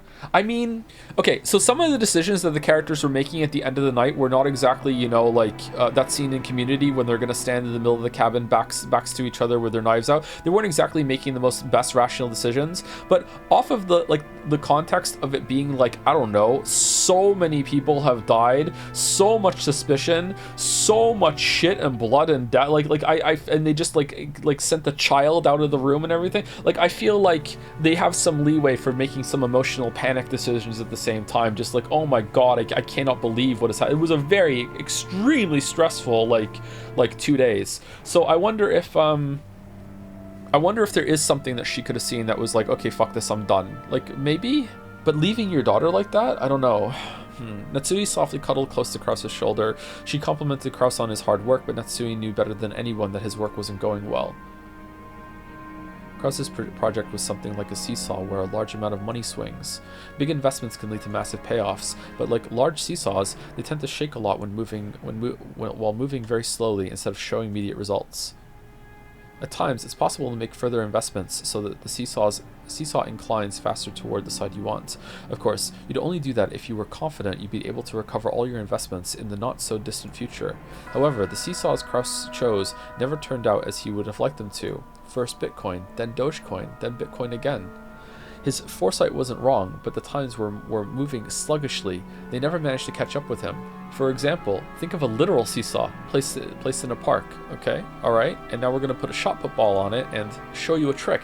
It's a really popular item, so there's always someone playing on it. So you've got to wait a long time for your turn. Actually, it's one of the least popular in my experience. Let's say that one day you spotted one of those seesaws that was completely unused and you raced to grab it first and have it all to yourself. However, unless someone had got on the opposite side of the seesaw, you wouldn't be able to play on it. What if lots of time passed and nobody came to the opposite end? Seesaws are popular, so if you wait long enough, a companion will surely show up. But Kraus noticed something. The weather's getting worse, so nobody's coming outside to play. But seesaws are popular, so someone will surely come eventually. If he vacated his place because of the worsening weather, it would certainly be snatched away. And once again, he'd end up longingly gazing from a distance at someone else having fun on the seesaw. On one side of the seesaw, he continued to wait patiently, all alone. That was Kraus's project and his current situation. Alright, thank you for the explain like I'm 5. If only I had a bit more courage and the self-confidence to believe in my own foresight, I would never have failed and been alone on the seesaw. I'm your wife, I'll get on the seesaw with you. Shut up, Natsui. Yeah, that's true. Your foresight is never wrong. You are the only one who inherited father's resourcefulness. You inherited an innate disposition that none of the other siblings did, and also 6 toes. But I could never believe in it. I always shut my own projects down like a coward. Why can't I believe in myself? Who would believe in a man who can't believe in himself? Nobody believes! Belief. I'm always sitting on the seat where the losers must sit. And my father, my mother, my siblings all sneer at me. How long is it going to take for me to be set free of this emotional complex? Just how long will it take? Natsui was the only one who knew. Only she knew of Krause's anguish. As the eldest son of the Ushirimiya family who would soon be forced to bear an immense responsibility, he couldn't open his pained heart to anyone and was always getting compared to his father's great enterprises. I've made preparations concerning all other matters so that you'll be able to devote your attention entirely to the family conference. Yes, everything else has been seen to. But then, the soup! Thank you. Will there be any problems dealing with father? No. Genji and Dr. Nanjo are on our side. Are they? I'll never allow those greedy siblings to make contact with father. Oh!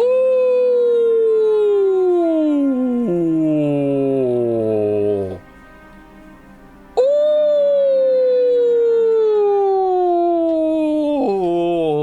That's a fucking reveal. Oh! Okay. Made my dog howl. That's my best husky. I'm just making noises at this point.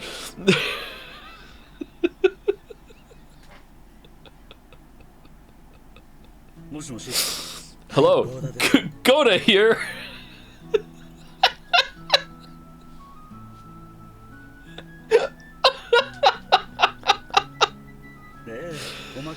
Yes, please, leave it to me.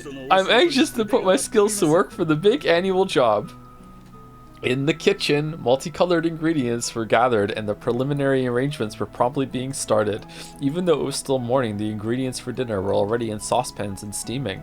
Normally, he had to deal with several assorted matters, but on the day of the family conference, he could devote himself entirely to cooking. To Goda, who was originally a chef, this was surely the greatest gala occasion of the whole year. Yes, dinner will be calf steak. A wonderful cut of meat is already anxiously waiting for tonight in the refrigerator. Please be sure to look forward to dinner. It was rare for Goda to be in this good of a mood towards his fellow servants. No one is enjoying my calf steak! Goda bragged about being the Ushirimiya family's personal chef, and knowing he was considered worthy to display his excellent cooking at the family conference was his greatest honor. Understood. I will leave everything to you. Also, is Kumasawa there? Kumasawa-san? Are we on the phone? I happened to see her earlier, but she is not here. Perhaps she went to get things ready in the guest house. Do I have to explain that to most of chat? Okay, chat, your cell phone isn't just used for going on the internet and sending text messages to people and using apps. You can actually use it to contact other people on their phones with your voice. If you put their number in and you hit the number, you can actually like directly one-on-one talk to them and you can have a conversation. You don't have to go on like Discord voice call or anything like that. You could do that. So is she loafing around again? No, it's fine. Please continue with your work. I'm sorry. Yes, leave everything to me, Goda. Merrick thinks this is a boomer joke. It is very much a boomer joke. Genji placed... it was! Genji placed the telephone back on the receiver, sighing lightly. Genji sighed once again, thinking of Kumasawa, who was probably hiding again, even though things were this busy. She's probably off in a room somewhere, narrating the story to herself, doing endless, like, long, laborious fucking recaps of everything that happened today. Yes, it was true that Genji was looking for me. Yes, it was true that I had breakfast this morning because I was hungry and food sustains me. In fact, if I didn't eat any food, I may die. I may have to drink some water later too. And the ostentatious good word Goda, who only felt like doing anything on a day when he could show off. Excuse me, the preparations for all the rooms in the guest house are complete. We received instructions from a lady to prepare a room for 4 people so that the children could spend the night together. So what shall we do? I hear Battler-sama will be coming for the first time in 6 years. Presumably, Milady wants to stay up late into the night with her 3 cousins. Make the preparations. You do not need to tell Madam. Ooh. You know what? Even though it's a high likelihood that Genji is the killer or involved in the killer, Genji seems pretty based to me, don't you think? Pretty based. I don't know. I like Genji. I see. Certainly. So tonight we'll have the late shift, followed immediately by the morning shift. It looks like these 2 days will be tiresome. Speaking of which, the weather forecast is saying a typhoon will strike in this area. Will everything be alright? Assuming the typhoon doesn't stray too far from its course, it may affect the boat ride back for the family members. The family conference's schedule might be extended until Monday or Tuesday. Our task may be a long and tiring one, but I earnestly ask that you take care not to make any blunders. Shannon, remain calm and do not panic. Cannon, be sure to greet our guests in a sociable manner. Definitely do not accept any proposals from them, Shannon. And definitely do not fuck up carrying some bags of fertilizer and or sand in your fucking wheelbarrow, Cannon. That would be just disastrous. Yes, I'll be careful. I'll be careful. I will be careful too. Today we must conduct ourselves in a manner suitable for a very important guest. See to it that you make no blunders.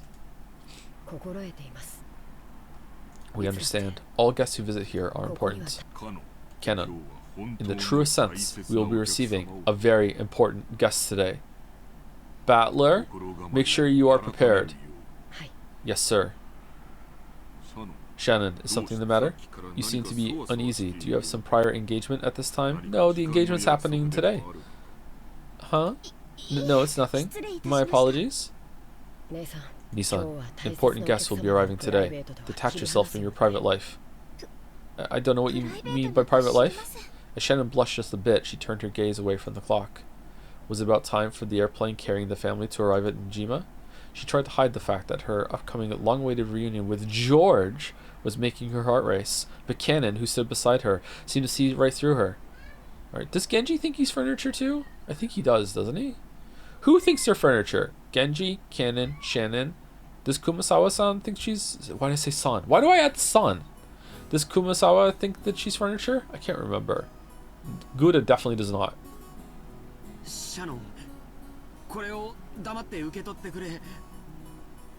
We're in the bathroom.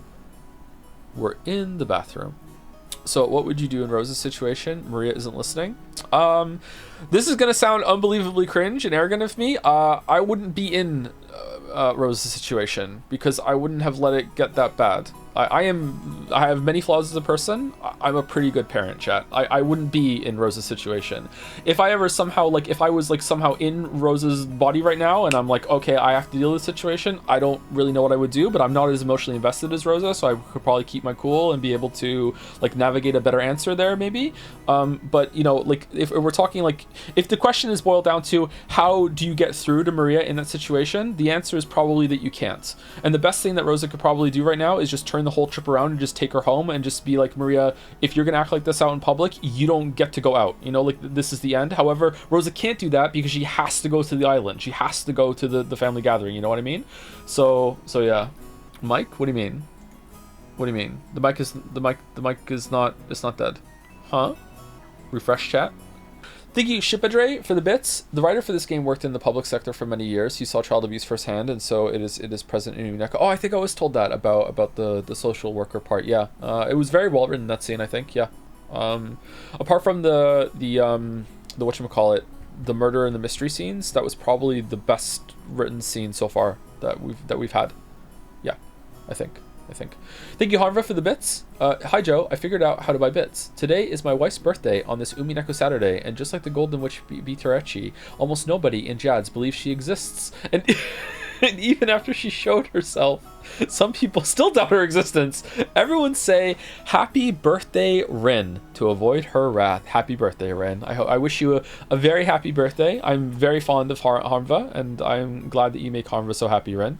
So Harmva can continue to selfishly on my part, make wonderful art for the community. Happy birthday, Ren. Hope you have a great day. I believe you exist. Thank you, None to Spare, for the bits as well. Bitarichi has stood basically unchallenged as best girl for almost a week, so it must be true. I just can't believe that you would betray Faito for best girl. You know what? Are you really that surprised? Audio is glitched? What do you mean? Why is the music tweaking? I think it's on possibly Twitch's end. If you refresh, maybe it's better. Do you want to take an early break and see if it comes back or what? Am I still fine? Rodney says it's you. Okay, but Rodney's off the clock and he loves to troll the streamer. True, I know. Joe, you are the most popular Umineko streamer right now, perhaps ever. Maybe me streaming Umineko will make someone with a slightly bigger audience stream Umineko, and then they'll make someone else with a slightly bigger audience stream Umineko, until finally, at the very end of the chain, XQC will stream Umineko. And won't that just be fucking glorious? Shannon, please don't say a word to accept this. Inside a bathroom stall, George was practicing something over and over, taking a small velvet box hidden in his pocket like a quick-draw desert gunman. That's not it. Shannon likes men who are more assertive. Does she? I've got to pump it up with more horsepower. Shannon, put this on your finger. On your ring finger. That's an order, okay? If I don't say it properly, that it's on the left hand. Maybe she'll put it on her right hand. No, Shannon isn't that ignorant. But unless there's some room for her to express her free will, that'd be a little, I mean, ooh, no, moo. As he crossed his arms, muttering, someone knocked on the door. You okay in there? Are you fighting a battle? George was snapped back to reality. Hey, George-kun, you okay? Got a stomachache or something? Hey, Uncle Rudolph. It's okay, I'm fine. No need to worry. Wow. Really? That's good then. I kind of like Rudolph, but you know, you're straining way too much. Your ass will burst. Rudolph washed his hands, laughing cheerfully as he left. George, realizing that the most embarrassing part hadn't been overheard, relaxed and felt extremely relieved. No, he was giving you subtext advice, dumbass. George! Kyrie, isn't Rosa here yet? Not yet. She's pretty late. It's a good thing the weather's delaying our flight. If the schedule had gone on normally, she would have missed the plane. What'd she plan on doing then? Living? Rosa-san is very much an adult now. She'll manage it somehow. No matter how old they get, older brothers always treat their younger sisters like children. Of course, Dad's always a kid no matter how old he gets. What'd you say? If I'm a kid, that'd make you a baby. Come on, Battler-chan, up you go. Stop it, that tickles. Wahaha, stop! You look more like two bratty friends than a father and son. Look, she's here. Oh, if it isn't Rosa-san. Maria-chan, long time no see. Long time no see. Ew. Maria, shouldn't that be it's good to see you again? Greet Hideyoshi-san properly. Ooh, it's good to see you again. There you go. Well said. How about some candy as a reward? Alright, okay. Alright, well done. I bow. Well done. Oh, fucking hell. Okay. Fuck you. I'm mad. Oh, god damn it. Oh, oh man. Oh,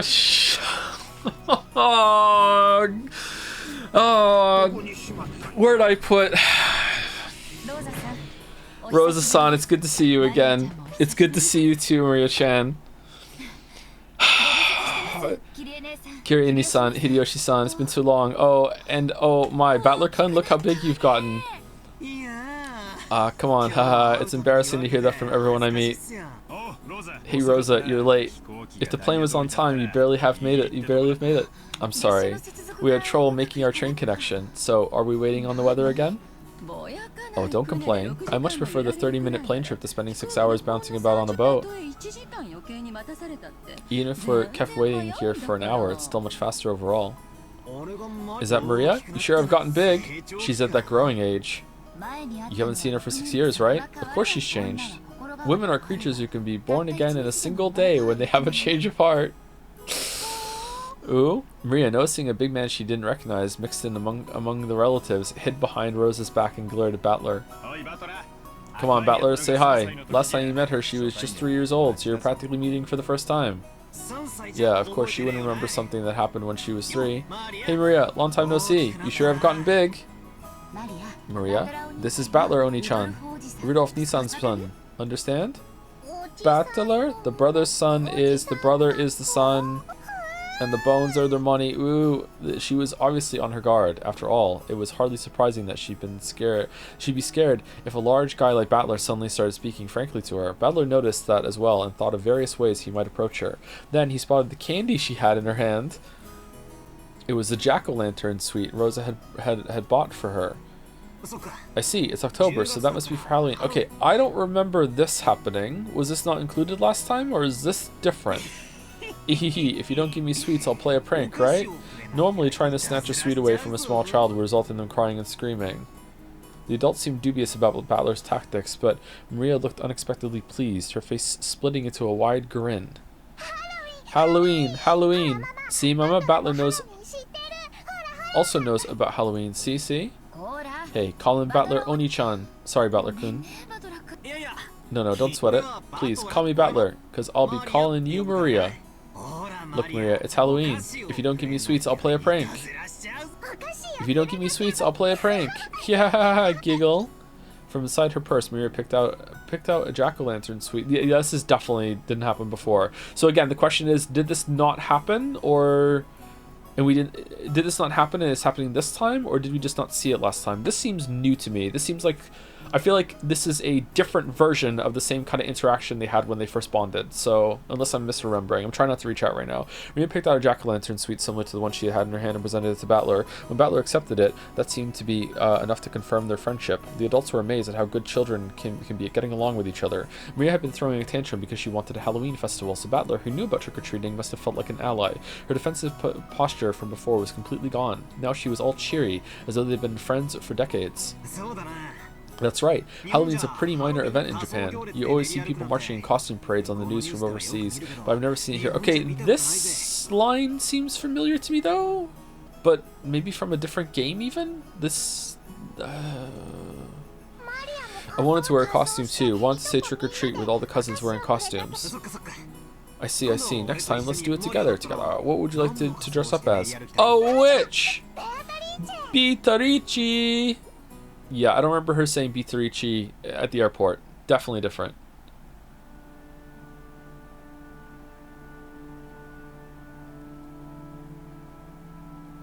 Good break spot. I was thinking the same thing. Because we have 8 minutes to break, or 7 minutes to break. Okay. Before I go, Snipe Hunter 007. Kraus is probably like that guy who used Bitcoin to buy a pizza back in the day. And thank you, Golden Bitch, for the new sub as well. Welcome. Anyway, I will be back in about 5 minutes with some gluten-free biscuits, maybe. Oh, and thank you, Yankosec, for the bits. Hey, Joe. Persona 3 streams got so bad I switched to VODs, is what I was gonna say as a troll, but Umineko trolled me instead. Anyway, be right back.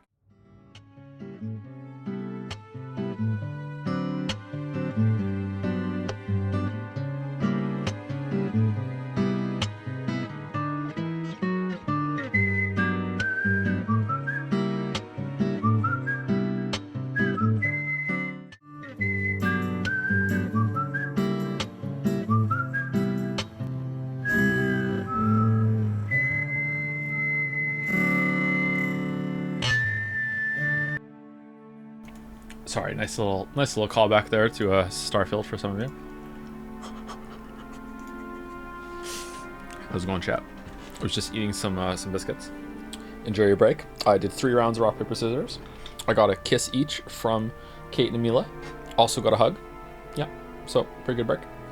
Did you win? I won one round and I threw the other round. Let me tell you a little secret, chat. I don't know why it is. Kids always throw down scissors first. So, don't know why. Every single time. First round, after that it's unpredictable. But kids always go scissors first. So if you want to win against the kid, you want to do something, you go rock. Have you decided where you'll buy your One Piece mangas from once you finish Umineko? To beat the first throw paper that is supposed to beat the first throw rock. Well, if the kids are on to me, yeah. And then we're back into the world of random, right? Hi Joe, speaking of VNs, I started playing original 999 VN on Nintendo DS, and oh my god, chatters didn't lie when they said it was better. They actually don't repeat everything twice to you. I repeat, they do not repeat everything twice there. Nice. 999 isn't a VN. It has gameplay segments. It's not. Thank you, Ironwrath, for the 10 gift subs, Ironwrath. I didn't know you were such a big Umineko fan, by the way. Thank you very much, Ironwrath. Umineko and Deadly Premonition. Is there anyone with better taste than Ironwrath? Anyway, shall we continue? Half the games you've played since 2018 have been VNs? How can it be half the games when VNs aren't games? What are we talking about? Today we actually passed Steins Gate. Did we really? Wow. Way to go, us. Way to go. Wait till you get to the shooter section of episode 3 of Umineko where you play as Bitarichi with a crossbow and stakes. Can we just have just to piss off one person in particular that I saw in a VOD comment once, can we just all as a community just you know, put our hands together and just collectively just say, get fuck Steins Gate together as a family? Get fucked, Steins Gate! Yay! We went past it. Get fucked, Steins Gate. Yay! There we go. Thank you, chat. Thank you. Thank you.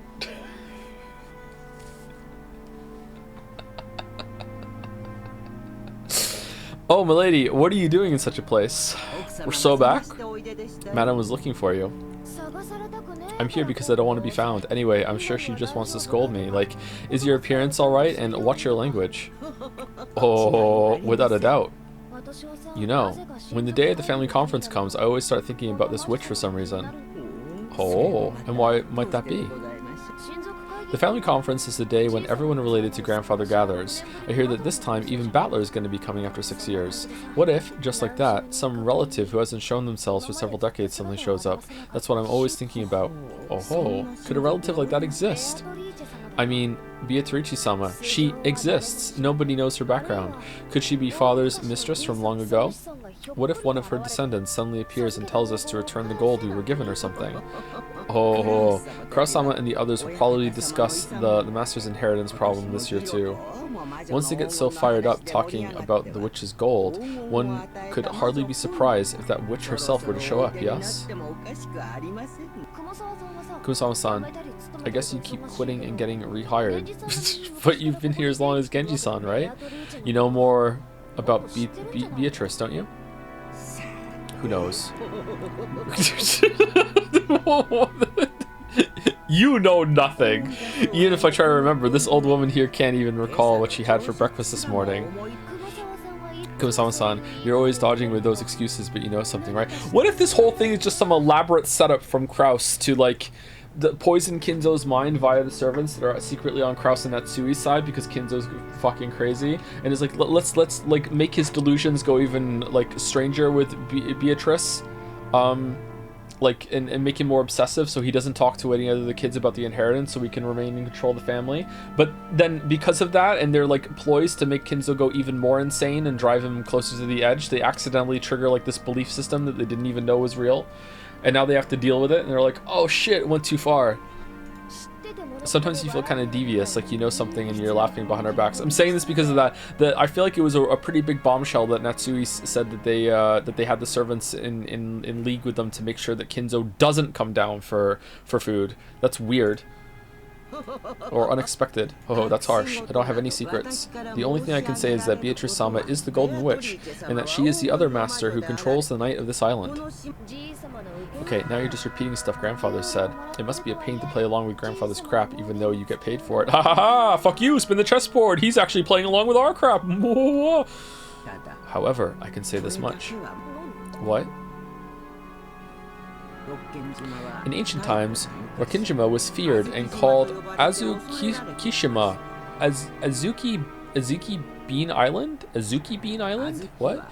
The Azuki is said to be a corrupted form of Akujiki, and in fact it was called Akujikishima, Evil Appetite Island.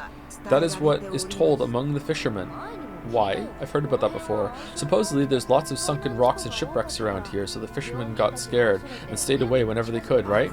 Evil spirits settled down in Akujikishima and have continually eaten the souls of people since ancient times. Quite a few people lost their lives because of this island. Huh.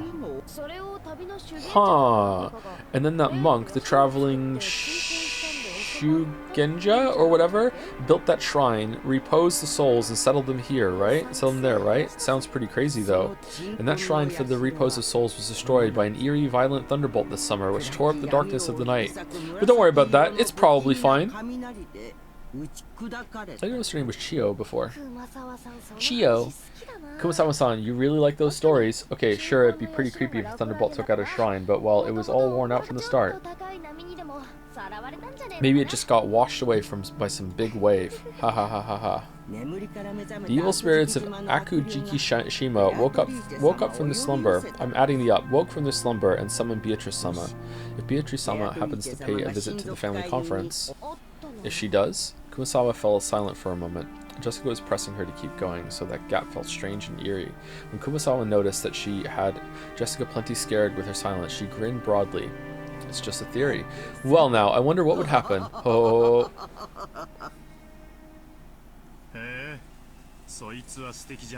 Live phone reaction? Whoa, that sounds great. Of course.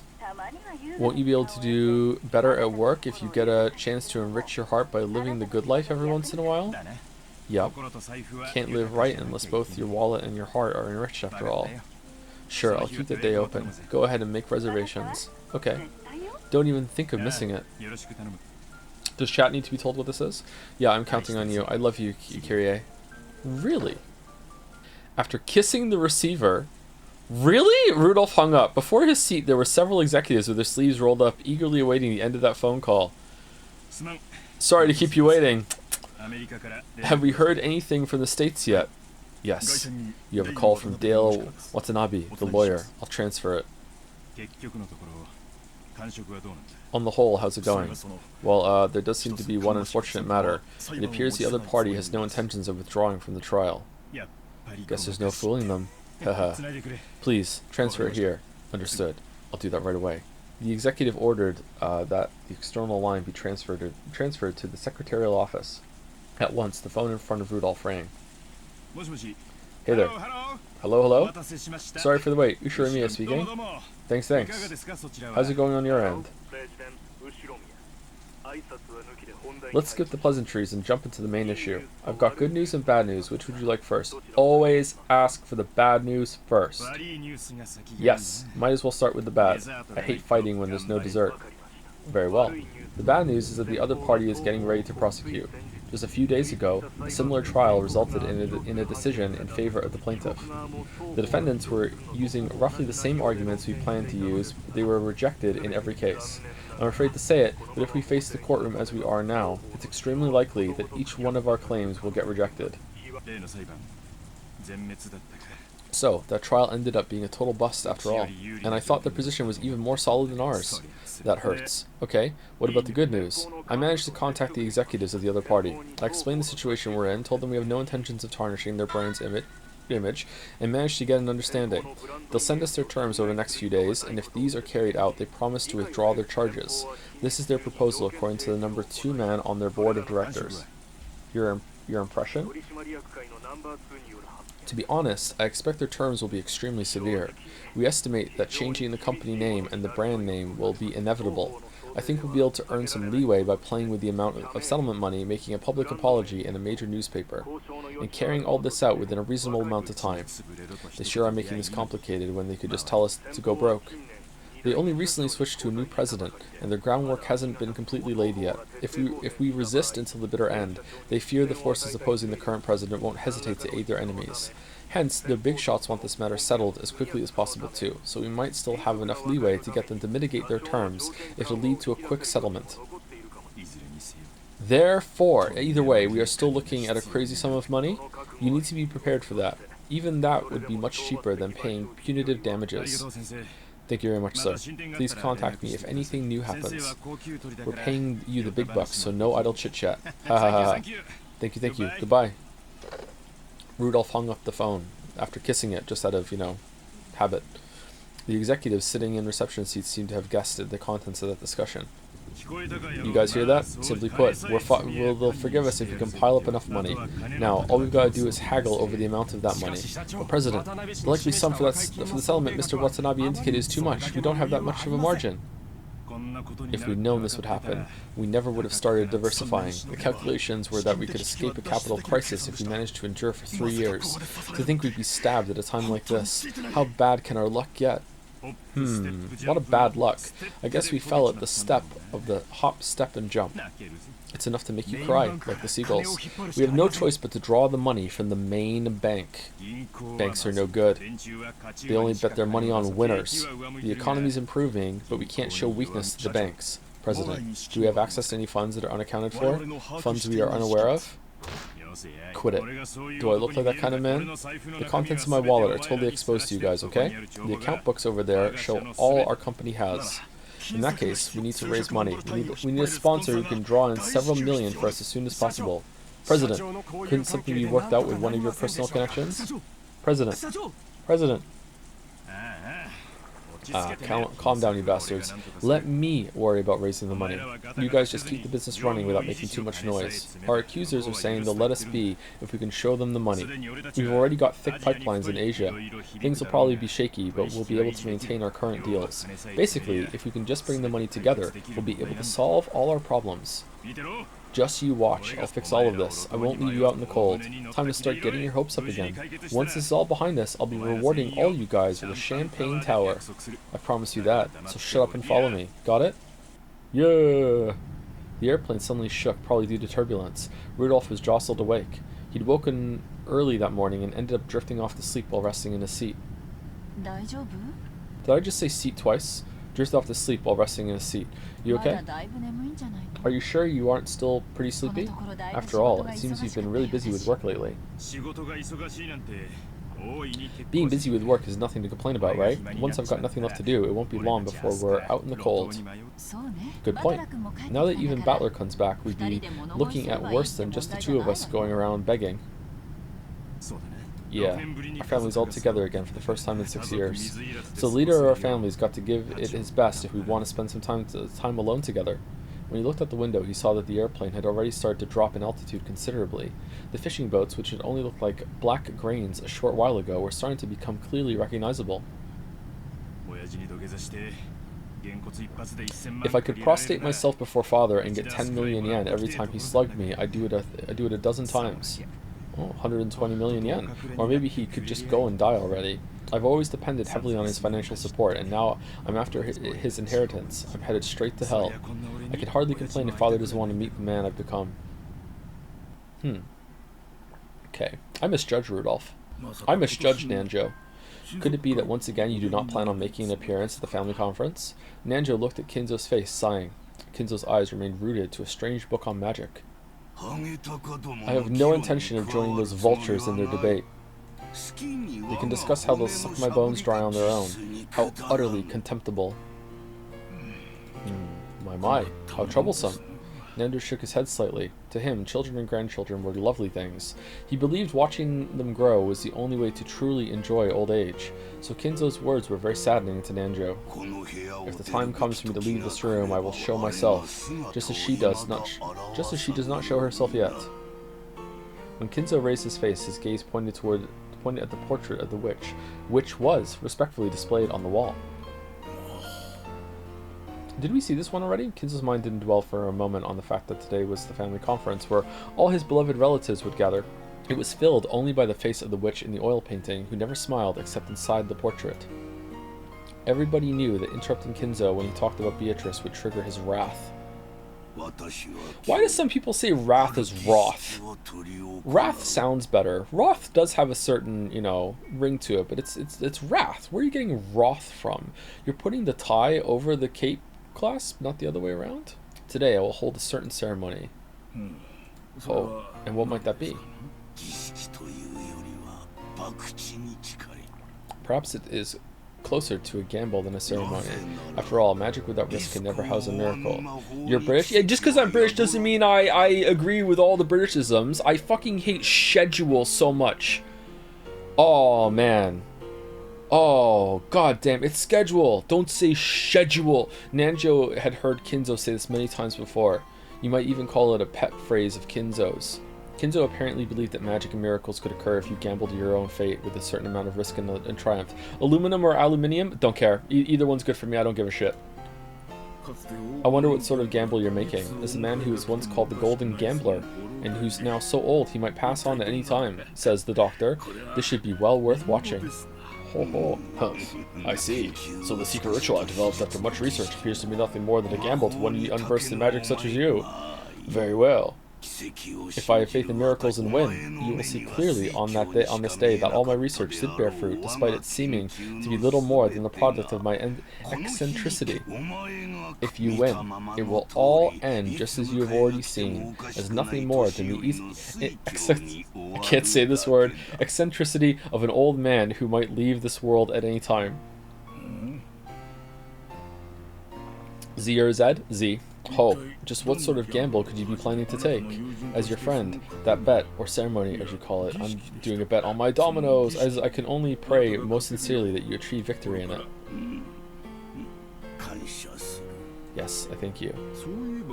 Speaking of which, Kinzo-san, have you heard that a much longed-for guest will be present at the family conference this year? What? For once, Kinzo reacted to Nanjo's words and turned around. That's right, Battler-kun from Rudolph-san's family. I hear he'll be coming after an absence of 6 years. I'm sure he's become a splendid boy. Oh, Battler? I wouldn't call him longed for, a guest who's failed to show up for a mere 6 years. After hearing Battler's name and making a disappointed and ill-humored expression, Kinzo turned his back again. 1 second, chat. Getting kind of hot in here. I imagine those 6 years went by in a flash for you, considering how you've immersed yourself in your research in this room. Humph. However, we might actually receive a visit from a truly longed-for guest. Everything depends on the results of the roulette. The roulette has already started to spin. The demon's roulette. Will it be rouge or noir? Tonight, let us enjoy ourselves as we see what kind of miracle the roulette will show us. The payoffs are large, and I don't intend to lose. Beatrice, accept my bet.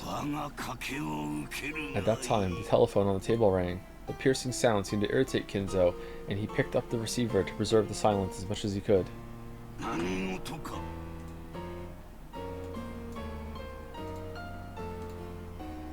What is it? I'm busy. Genji speaking. Everyone has arrived. What of it? Just serve them some tea or something. Certainly, I will do so. Kinzo hung up the phone rudely. Looking at that, why are you being mean to Genji? Looking at that, Nanjo sighed yet again and shifted his attention outside the window. As he is now, I doubt Kinzo would pay any heed to any sort of guest. Could any guest possibly make Kinzo come out when the time comes, as he said? Kinzo had a single person in mind, but that was a guest who certainly wouldn't appear. Nanjo stared at the witch of the portrait with her impassive expression, unable to decide whether she was smiling or sad, and then gazed up at the lead-colored sky.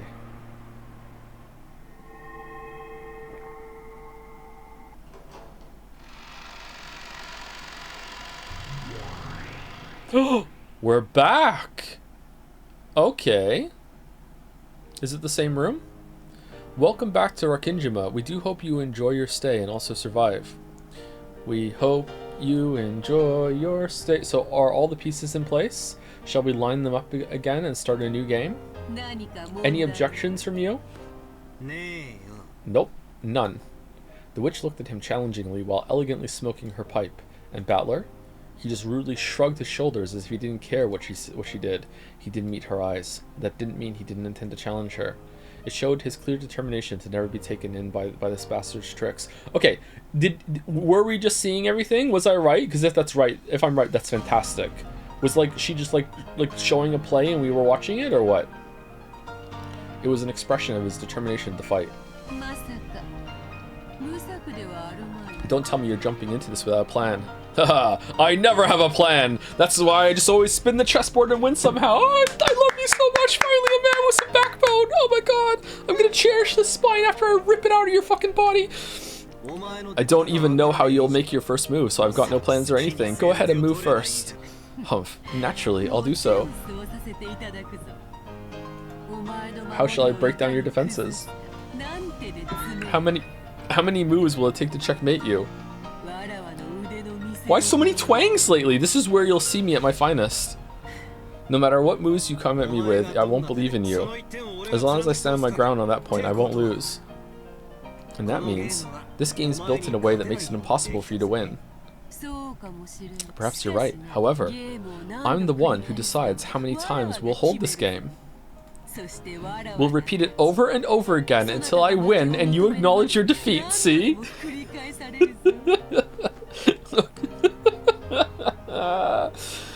Oh, okay, here we go. In other words, this is torture. You promise? An eternal torture that shall continue until you surrender to me.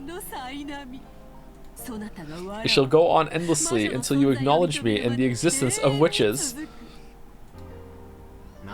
Then I'll play your game endlessly as many times as it takes until you run out of patience. I've never lost in a test of stubbornness. He's literally me. He's literally me.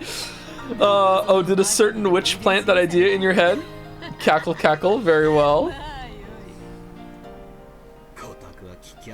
I'm tired of listening to you ramble. Come on, get this started.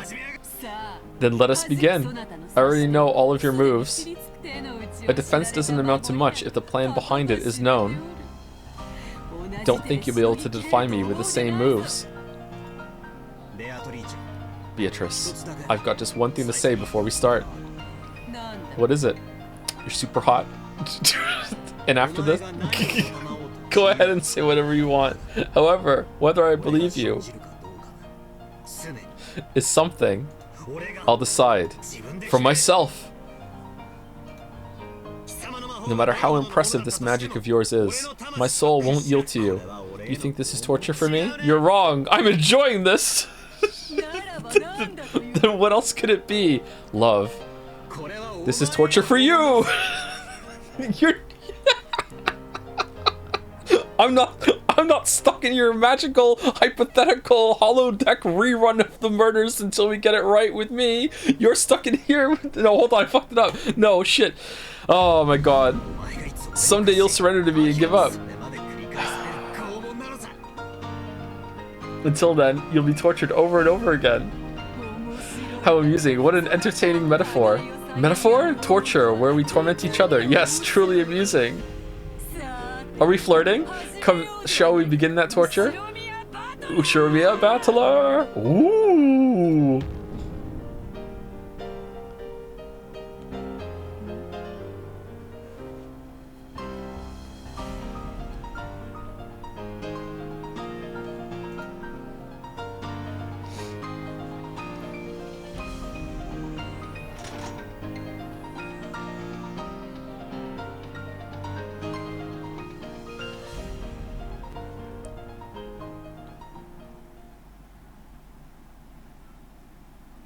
Every year, the relatives visiting Rokkenjima would let out a sigh of admiration at the rose garden that first greeted them. They would stop there to chat about the rose's beauty and how well they were blooming that year. Okay, is Battler gonna remember?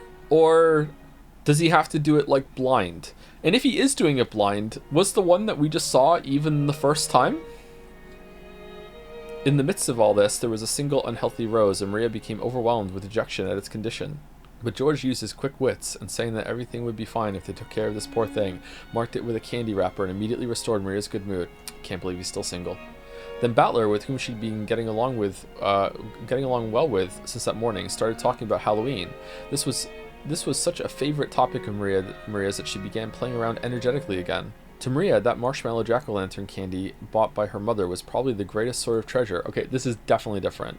They seemed to have bought several, and she demanded a trick-or-treat from every person she met, giving them candy instead of the other way around. Why is it different? I wonder why Maria likes Halloween so much. Okay, so he doesn't know. I always figured it was a pretty unfamiliar event for the Japanese. Is he gonna know every single time he goes back to the tea room? Is he gonna remember? Is it like selective memory loss sort of thing?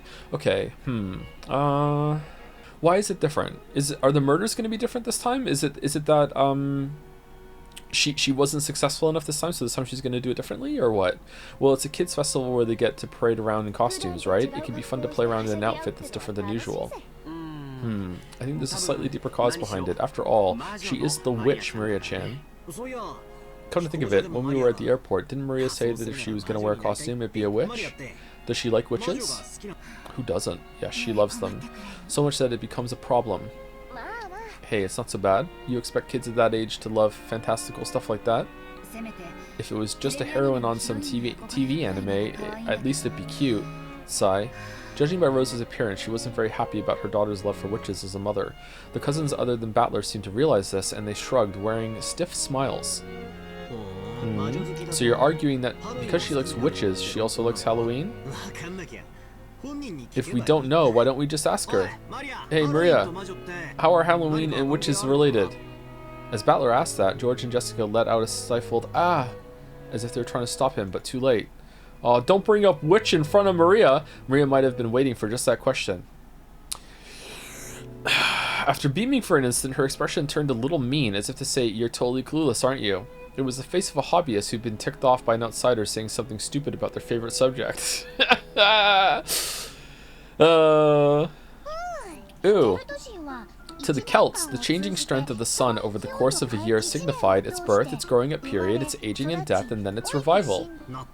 I get it. In spring, the weak warm sun starts to grow up and gets hot, and then it gradually gets weaker and worn out. Sort of makes sense to think of it as the sun living out an entire life. Okay, let's go over to Akane that has the next paragraph as well. Did you know that the sun used to be a lot colder before, but then witches made it hotter? Thank you too. Gordot 4 for the bits. Hello Joe, I am the resident Jad's One Piece expert. Hope you're enjoying Umipiko. Looking forward to your One Peak adventures. Yeah, it's One Peak because I'm only going to take one glance at the pages before I give up. Lamayo got him! Oh. Thank you.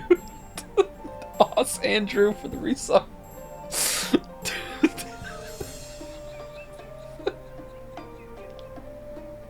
That was such a bad joke. Oh my god, that was terrible.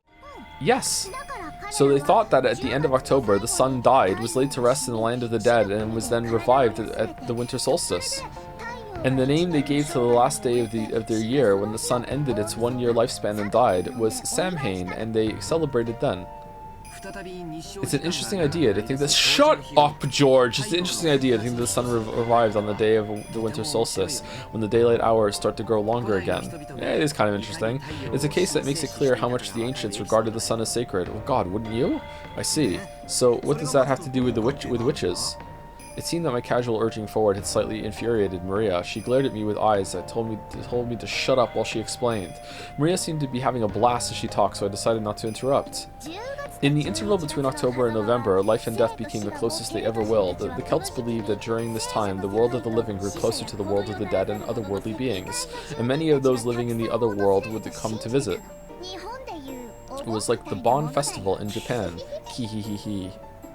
At the time, people believed that souls returning to the physical world would go into people's houses or possess people and do bad things. So in order to avoid harm, they performed rituals. One of those was to imitate creepy monsters and scare the souls back, which was apparently a way to avoid being possessed. Also, they called a witcher. That part became a festival, which turned— Aren't you Celt or something like that? Technically, yeah, I think I am. I'm Welsh and Scottish, so yeah. Some part at least, yeah. That part became a festival, which turned into a costume parade. I'm just passionate about witches, man.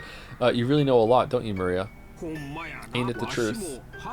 Even I knew Halloween had such a history. But where did that whole trick-or-treat thing come from? Her knowledge was so extensive that the adults suddenly started listening to— I didn't realize you guys were still here. I thought it was just like us and Rosa here.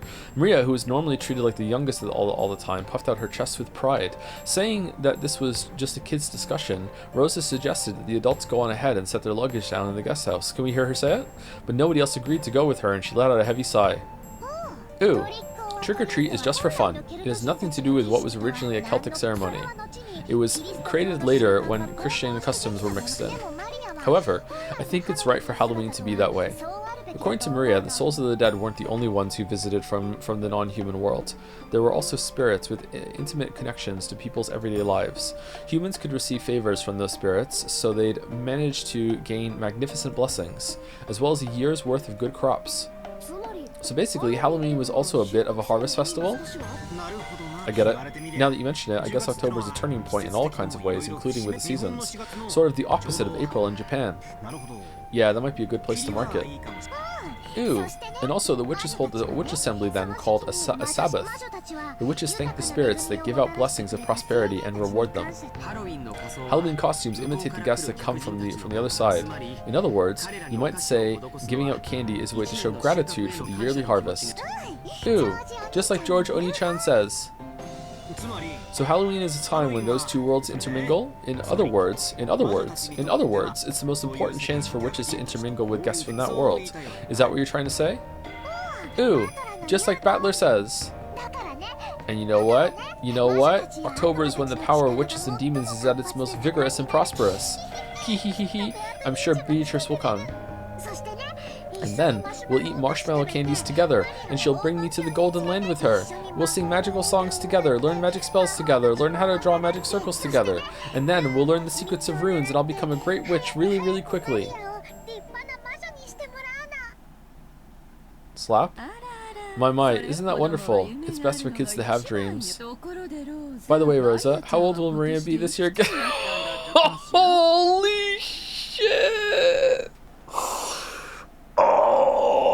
Oh man! She's so good! She's so good. Oh shit. Maria, that's enough of that. Don't worry about it, Rosa-san. It's a dream all girls have at one time or another. Thank you very much, but Maria has already graduated from that age. Hey, I'm telling you to stop. Rosa scolded Maria, trying to shut her up before her cheery discussion about black magic earned her the snickers of the relatives. Oh? That sounds pretty detailed and impressive. By the way, who is Beatrice again? I know I've heard that name somewhere before. Battler had been gone for 6 years and had completely forgotten about the legend of the Rockinjima witch. However, when he said he didn't know Beatrice's name, Maria's once bright mood soured in an instant, like the candy. Oh, don't bring the face back. When he saw that, Battler immediately remembered that it was the name of the witch of this island, but the damage had been done. Until Maria's mood improved, she went on and on about many mysterious and fabulous episodes regarding the Golden Witch. That's enough, Maria. Thank you, Battler-kun, for letting her chat with you. Kennen-kun, don't you have work to do? Please leave now. Go-to-san, it looks like everyone wants to set down their bags for the time being. Sorry, but could you guide everyone to the guest house? Certainly. Well then, everyone, allow me to guide you. Then, if you will excuse me. Goto led the relatives and they began to head towards the guest house. At this point in time, or maybe a little bit before that, was Rosa the character with the least amount of screen time? I think yes. Probably. Definitely in the running, right? Goto, no. Well, Goto was in some of the servant scenes and at the pier where I don't remember Rosa being. Maybe it's between Goto and Rosa? Kraus, yeah, Kraus didn't show up until later and he wasn't in it for very much. But he did have that private scene with Natsui, so I don't know. It'd be interesting to find out, I guess. Like in a not really all that sort of interesting way, but it's like, oh, okay, cool. I know that now. They were eager to set down their luggage and take a breather, so they didn't realize that Rosa and Maria weren't coming with them. After watching them leave towards the guest house, Rosa's face changed suddenly. She let go with the hand that had been gripping Maria this whole time. There was a bright red mark there, making it clear how much excessive force she'd been using on Maria's slender arm. That hand then slapped against Maria's head, pinched her left ear, and lifted. Even though I'm always telling you not to talk about witches, haven't I always said that was our promise together? Mama, ouch. Mama, ouch. Ouch, ouch, ouch. You really do like blabbering on about Halloween all the time, don't you? A festival for witches? Who cares about the Celts, black magic, all that idiotic trash? Okay, so it seems like everyone knows that Maria's really into witches, even before this scene, because everyone was like, oh, Battler, you don't know what you've done. So that means anyone here would know that if they dressed up in a Beatrice costume and gave the letter to Maria, that she would just instantly go along with it. Doesn't narrow it down. You're 9 years old, 9. Because of that scene you made in the train, I went to all the trouble of making a stop and buying you those disgusting monster marshmallows that look like they have fluorescent paint on them. Maybe they do. I went out of my way to buy it, even though it made us late. How much more will you embarrass me before you're satisfied? As Rosa cursed, she twisted Maria's ear up, almost as though she was about to tear it off. An expression of anguish spread across Maria's face while she frantically stood on her tiptoes, trying to soften the pain in that ear. Rosa suddenly grabbed the candy that Maria had been holding. She threw it on the ground and stepped on it over and over. To Maria, it was supposed to be proof of a memory, of a brief span of time when her mother had bought something fun for her. But now, that same mother was grinding it into the ground right in front of her, like the brooch was ground to the ground in the exact same part, right? The same part of the garden. It was as though a brand had been pushed into Maria's eyes, leaving a mark that could never be erased. What's the deal with this disgusting candy? Disgusting, disgusting. It's because you're like that. It's all because you're like that. Disgusting, disgusting, disgusting. Yeah, you're fucked. Yeah, okay. As she said that, she struck Maria's head over and over again with her palm. She didn't hit Maria's face because the red swelling would stand out. Maria closed her eyes tightly, patiently bearing her mother's violence. No, that wasn't quite it. Come back, Mama. Come back, Mama. Save me, Mama. Defeat the bad witch. She kept bearing Rose's assault, muttering that over and over. Didn't I tell you to stop talking about witches? Why you? Rosa, tired from hitting her daughter, breathed so hard her shoulders shook. Miria grasped her hands together, withstanding it, hoping her mother would return soon. Mama, come back quickly. Save me, Mama. Beat the bad witch. Fine, just stay there like that forever. Just stand there mumbling about witches and Halloween forever. After hurling those words at Maria, Rosa left in the direction of the guest house, leaving Maria behind. Oh, is this the different version of how she's left alone in the garden and the witch comes and gives her the letter? Or... because this seems like it was the version of the scene when they first enter the house, and the one when they're back in the garden happens later. Maybe it happens differently this time.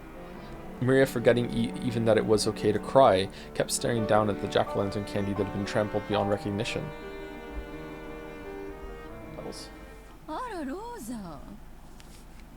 Oh, Rosa. Where were you? I'm sorry. The roses were so wonderful, I just... Rosa, set your luggage down quickly and come with us. We're gonna say hi to Aniki. What happened to Maria-chan? Is she still by the flower beds? Yes. It seems she found a rose she likes and insisted that she take care of it, refusing to listen. I decided to let her do what she wants for a while. We sometimes forget that girls have their own little world. Sometimes, or big witches, sometimes we have to respect that, right? That's right. Thanks for your concern, Kirie-ni-san. That's kind of hard to say. Goda-san, where's our room? I will guide you this way. By the way, we're having calf steak for dinner. Nudge, nudge. Allow me to hold your luggage. I'll be fine. I can carry it myself, thank you.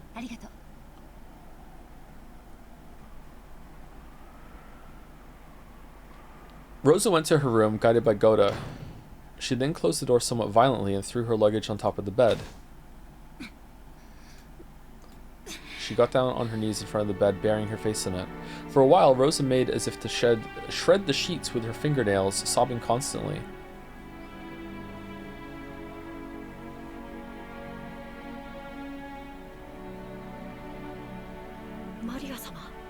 Maria-sama, are you alright? Ken appeared from behind a thicket after watching Rosa leave. I'm fine. Maria gave a creepy laugh, but to Canon, who had seen the whole thing, it looked like she was enduring as best she could. She's a horrible person. I can't believe she's a mother. It can't be helped. You can't expect anything better than that to enter a container of that level. I'm just fine. What is this? Because if this is a defense response to being abused, then holy shit. But if, like, she's actually possessed and just fucking with her mother into, like, the mother, like, beating her, and then she's like, ha ha ha, I made you do it, that is so unbelievably fucked up. I wrote a character in a story like that once, actually. Kenan got down on his knees and picked up the trampled candy. It was tragic just looking at it. He thought about dusting it off and returning it to her, but really he couldn't do so. He couldn't do so with it in that condition. This candy seems important, but is it just for this different scene, or what? Is it to make it abundantly clear that this is a different scene, or is it going to come back later? Like, we're going to see, maybe it is glow-in-the-dark paint somehow. Like, I don't know how that would be on a candy, and we're going to see it, like, in a dark room later. Just as he was wondering what to do, he met Maria's gaze. No, that wasn't quite right. Maria was looking at the candy Kenan had picked up. Right now, Maria's heart was surely the same as the candy that had been trampled into a pulp. Kenan realized this, but didn't know what he should do. That's right. I'll exchange it for the one I received earlier. Kenan remembered that a similar candy he'd received from Maria was in his pocket. Maria stuck out her hand. Kenan thought she was trying to take it, so he held out the candy, but Maria didn't try to grasp it. Then Kenan realized. She was saying, give it back. No matter how tragic and trampled it was, this candy was Maria's. Her mother had bought it for her. No matter how tragic, it had to be this candy and no other. If only it were intact enough that it could be fixed by dusting it off. Kenan hung his head. Dusting it off is the most I can do. I'm sorry. Kenan held out the miserable-looking candy Maria had wanted. She took it and spoke. Thank you. A human can't do anything except dust it off, but a witch could restore it to how it once was. It would be easy for Beatrice. Maria-sama, I'm furniture. You know about Beatrice? Sama? Except for Battler, there was no way anyone related to the What? Oh, failed. Shit. Except for Battler, there was no way anyone related to the Ushiromiya family could have failed to know Beatrice's name. Okay, alright. But just now, Maria had bragged about Beatrice to Battler. So she had spoken almost as though she was meeting with Beatrice regularly. Cannon felt a sharp pain inside his left hand, which was curled into a fist. In the past, a witch called Beatrice had appeared to tempt him and Shannon. Yeah, we know. He'd always tried to think of it as a bad dream. However, Shannon insisted that it definitely was a real witch. And then, this summer, the shrine to the local Shinto god was hit by lightning, disappearing without a trace over the span of a single night. He knew about Shannon breaking that mirror, and he remembered that, as the witch departed, she said she'd eventually be revived. And now, this girl who believed absolutely in Beatrice spoke as though she'd met Beatrice herself. Cannon couldn't suppress a vague sense of foreboding welling up in his heart. I wonder if this really intense belief is like a really good battery of power for Beatrice in some way. Now that she's on the island, shit can happen. Glass shatter? No. For a while, Maria remained silent, as though she could see into Cannon's heart, almost as though she was waiting for a memory of Beatrice to be revived. And then she spoke, as though it was a fact. Hee. You know, I'm friends with Beatrice. I'm even going to meet her today and play. Hee. You're going to play?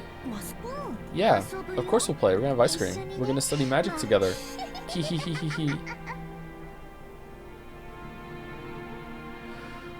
The face of that witch, whom Cannon had tried to pretend was a bad dream, began to slowly creep into the back of his mind. Can we see it?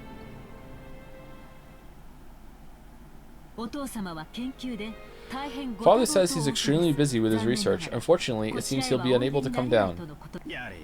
Come on, we put this conference in our schedules and come all the way out to Rakinjima during this crazy busy fall season. You think Dad could at least be a bit more sociable? Yeah, seriously. Dr. Nanjo, is it really his research and his mood that are the problem? He isn't really bedridden and able to get up, right? Well, I wonder. There is not much I can say. Nanjo glanced at Natsui. It seemed he thought it wasn't his place to speak without first getting Natsui's approval. Okay. This is different too? Right? This seems different to me. Huh. Father's state of health is better than ever. It would be exceedingly rude to call him bedridden. But he only has 3 months left to live, right? Normally, wouldn't you expect him to be wasted away, unable to get out of bed? Isn't that right, Dr. Nanjo? For a normal patient, that would probably be the case. But Kinzo-san has extraordinary willpower. Perhaps that willpower has frightened even the Reaper away. Well, if he's that energetic, then I guess we have little to worry about for the near future, right? Though, if he's got that much spunk, I wish he'd at least come to greet us. Isn't the whole point of this family conference to come and see Dad's face? I'm not even sure why we came now. So true? Don't say that. If he were here, you'd complain the whole time about being unable to relax. Shouldn't we celebrate the fact that all of us siblings have gathered this year to spend some time alone? We didn't get to see him at last year's family conference either, right? Can't you understand why his blood children might want to see him after 2 years? If there's anything you'd like to say in greeting, I will tell him for you. Or Eva-san, is there something you'd like to discuss with Father beyond merely greeting him? Nah, come on, what are you talking about? Sheesh. Give it a rest, Eva. Natsui-san, forgive us. Eva's just worried about Father's condition as his daughter. Please try and understand how she feels. Indeed. Look how quickly you've grown to respect Father now that you know how much longer he has to live. Oh, what a line! Yes, I believe I do understand why you want to see him so much. Humph. What are you trying to say? Put it, Nikki. Why don't we pray that his mood will improve by dinner? Anyway, we've only just arrived. For now, we're only here for a casual greeting, and we could even hold the family conference without Dad. In fact, there's a few things we siblings shouldn't bring to him until we formed a unified opinion. Isn't that right, Hideyoshi-ni-san? Yep, it's just as Rudolph-kun says, yeah. Wish I could read. This is the only time of year we can all meet in person. We've got to take this valuable time seriously and be frank with each other. Even though the tea hadn't yet arrived, they were very determined. But before that, perhaps we can spare the time to enjoy some black tea at our leisure, surrounded by the wonderful furnishings of the parlor. Oh, Shannon and Cannon are here? Kari's words seem to contain a subtle admonition. How do you say this? Admonishment? It's admonishment is the root here, right? Admonition. Admonition. Okay. Subtle admonition directed at everyone gathered there.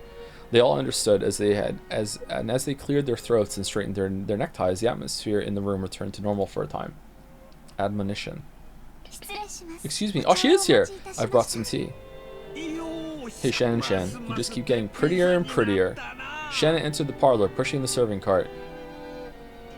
Everyone decided to relax and enjoy some black tea for the time being. A wonderful aroma began to spread throughout the room. As far as anyone could see, the strained atmosphere from before Shannon's arrival seemed like a lie. Of course, Shannon, who was setting out the tea, probably didn't even notice. Kyrie seemed to laugh faintly at how adult everyone was suddenly acting. Rudolph didn't like it when Kyrie took the initiative and spoke at the family conference. It was his worthless male pride. He probably didn't want to look like a weak man who took advice from his wife. She understood that and did her best to refrain from saying any more than was necessary. So, she separated herself from the circle of siblings who only superficially appeared to be enjoying some time together alone, and casually drank her tea near the window. Okay, I don't think...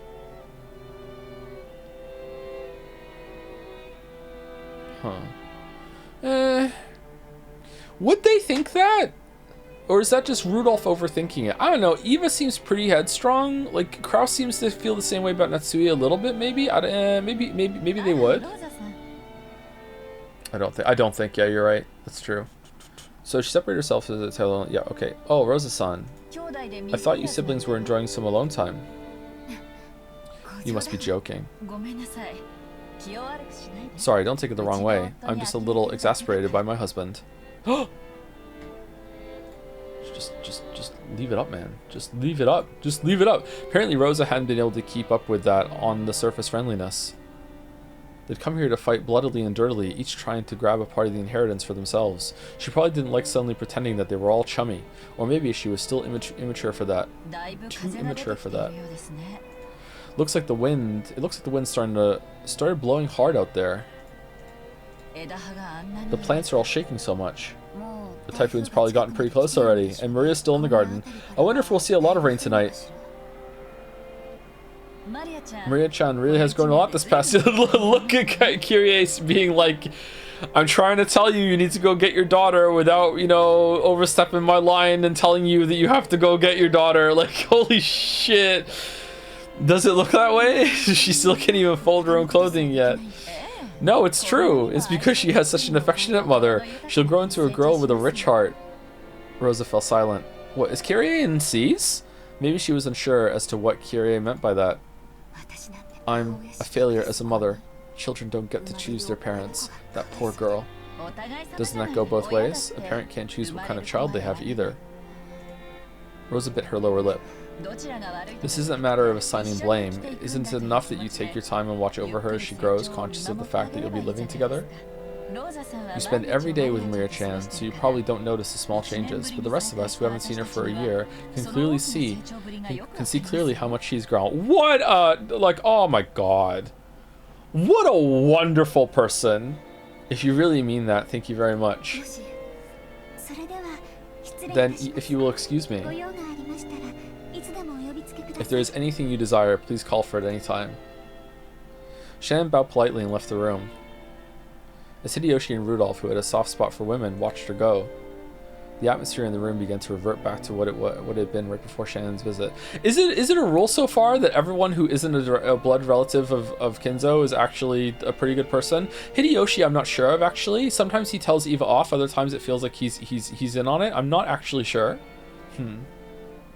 Anyway, sorry, did I read this line? As Hideyoshi and Rudolph had a soft spot for women, watched her go, the atmosphere of the room began to revert back to what it had been right before Shannon's visit. If father can't come down, well, that does still leave us with certain things we can discuss. Right, Rudolph? Here we go! Yep, that's right. We didn't come all the way out here just to drink some dusty tea, right?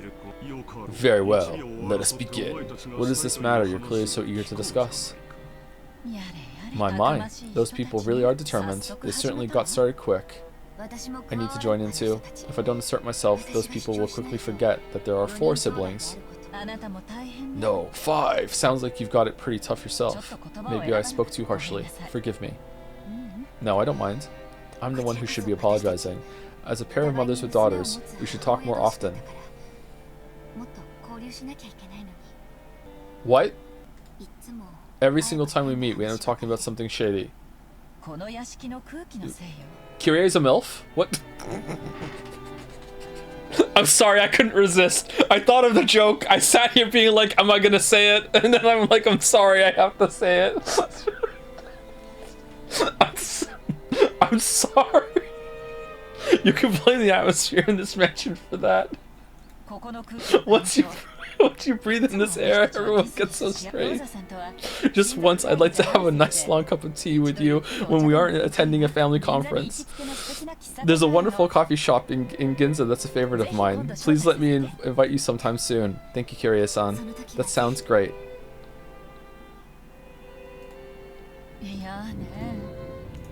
Oh no. The sky's gotten dark pretty fast. Real second wife, she had already worked on 7% of those wives. Okay, it's not in there. Is that new information? Was it said once before and it was just like a throwaway line? Is it not important? It's important for her bonding right now, but it's not. Okay.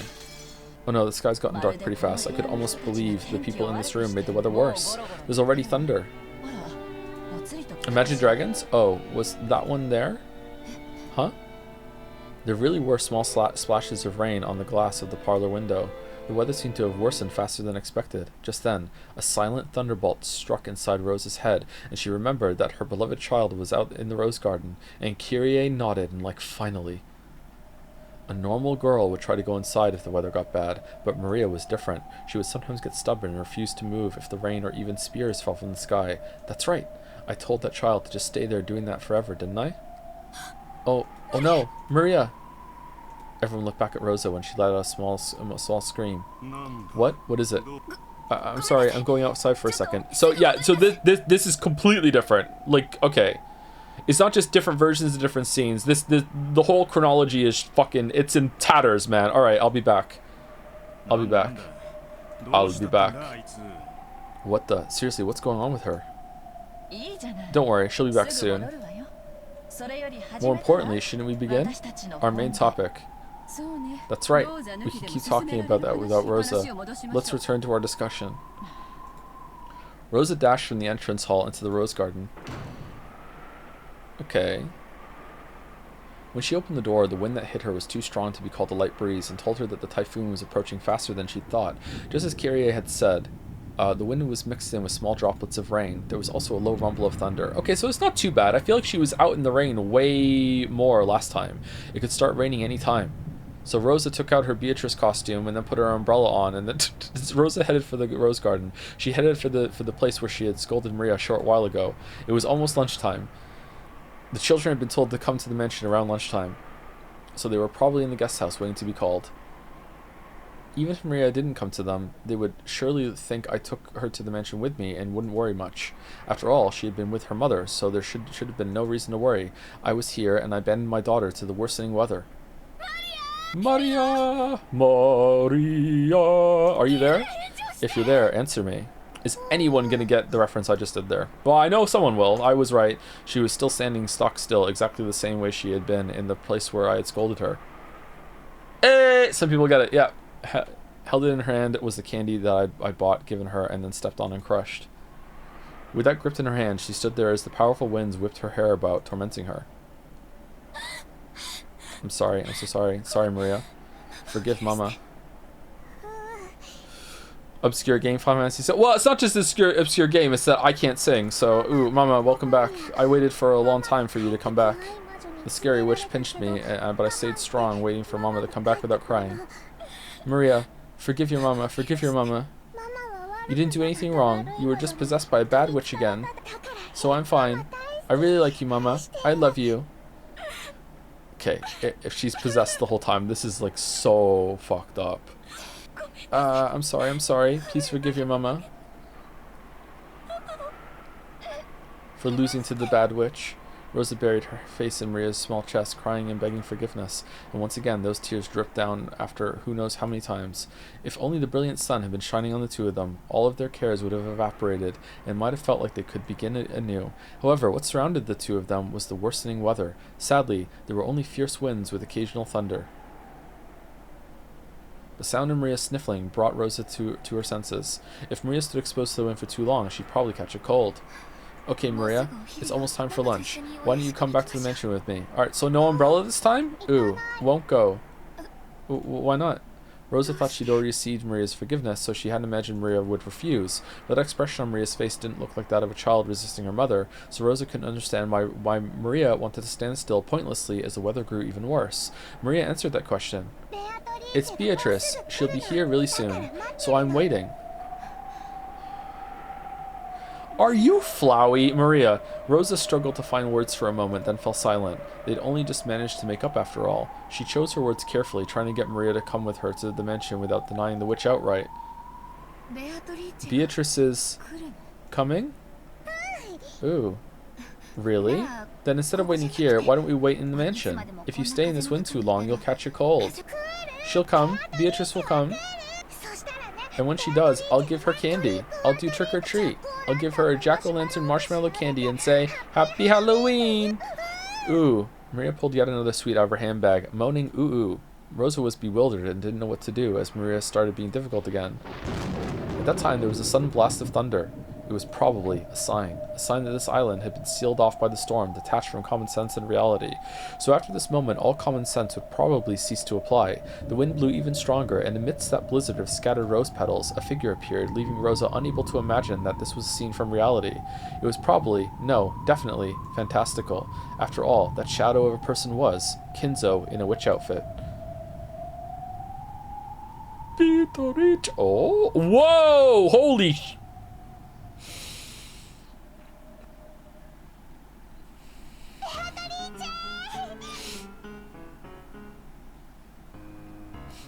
I'm upset. Beatrice, Mira dashed over to the shadow. Normally, Rosa would scold her daughter if she dashed over to someone what's this? What's this? What's this? What's this? Jessica's outfit? No. No. I don't know. It's something. It's something. My brain, it's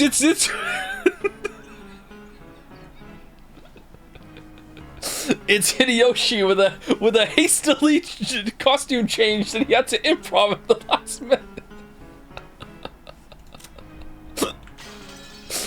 Normally, Rosa would scold her daughter if she dashed over to someone whom she hadn't seen before and didn't know, but Rosa forgot to do that, was unable to do anything but stand there stunned. It's been quite some time. Have you been well?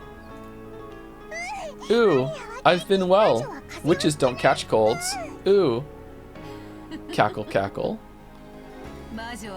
Indeed, a witch can use curses to make people catch colds, but how foolish would it be if she caught one herself? From now on, you should take care not to catch something like a cold yourself. She patted Maria's head as she said this, smiling roguishly. Rosa couldn't have known the name of the woman who was happily spoiling Maria. However, Maria had called it out in the beginning when the woman appeared. So even though Rosa had never met her, even though the woman still hadn't introduced herself, Rosa was able to know her name. However, that name held a special meaning on Rakenjima and in the Ushiromiya family. There's no way something that stupid could be. Pitorichi! Happy Halloween! Look at what we bought.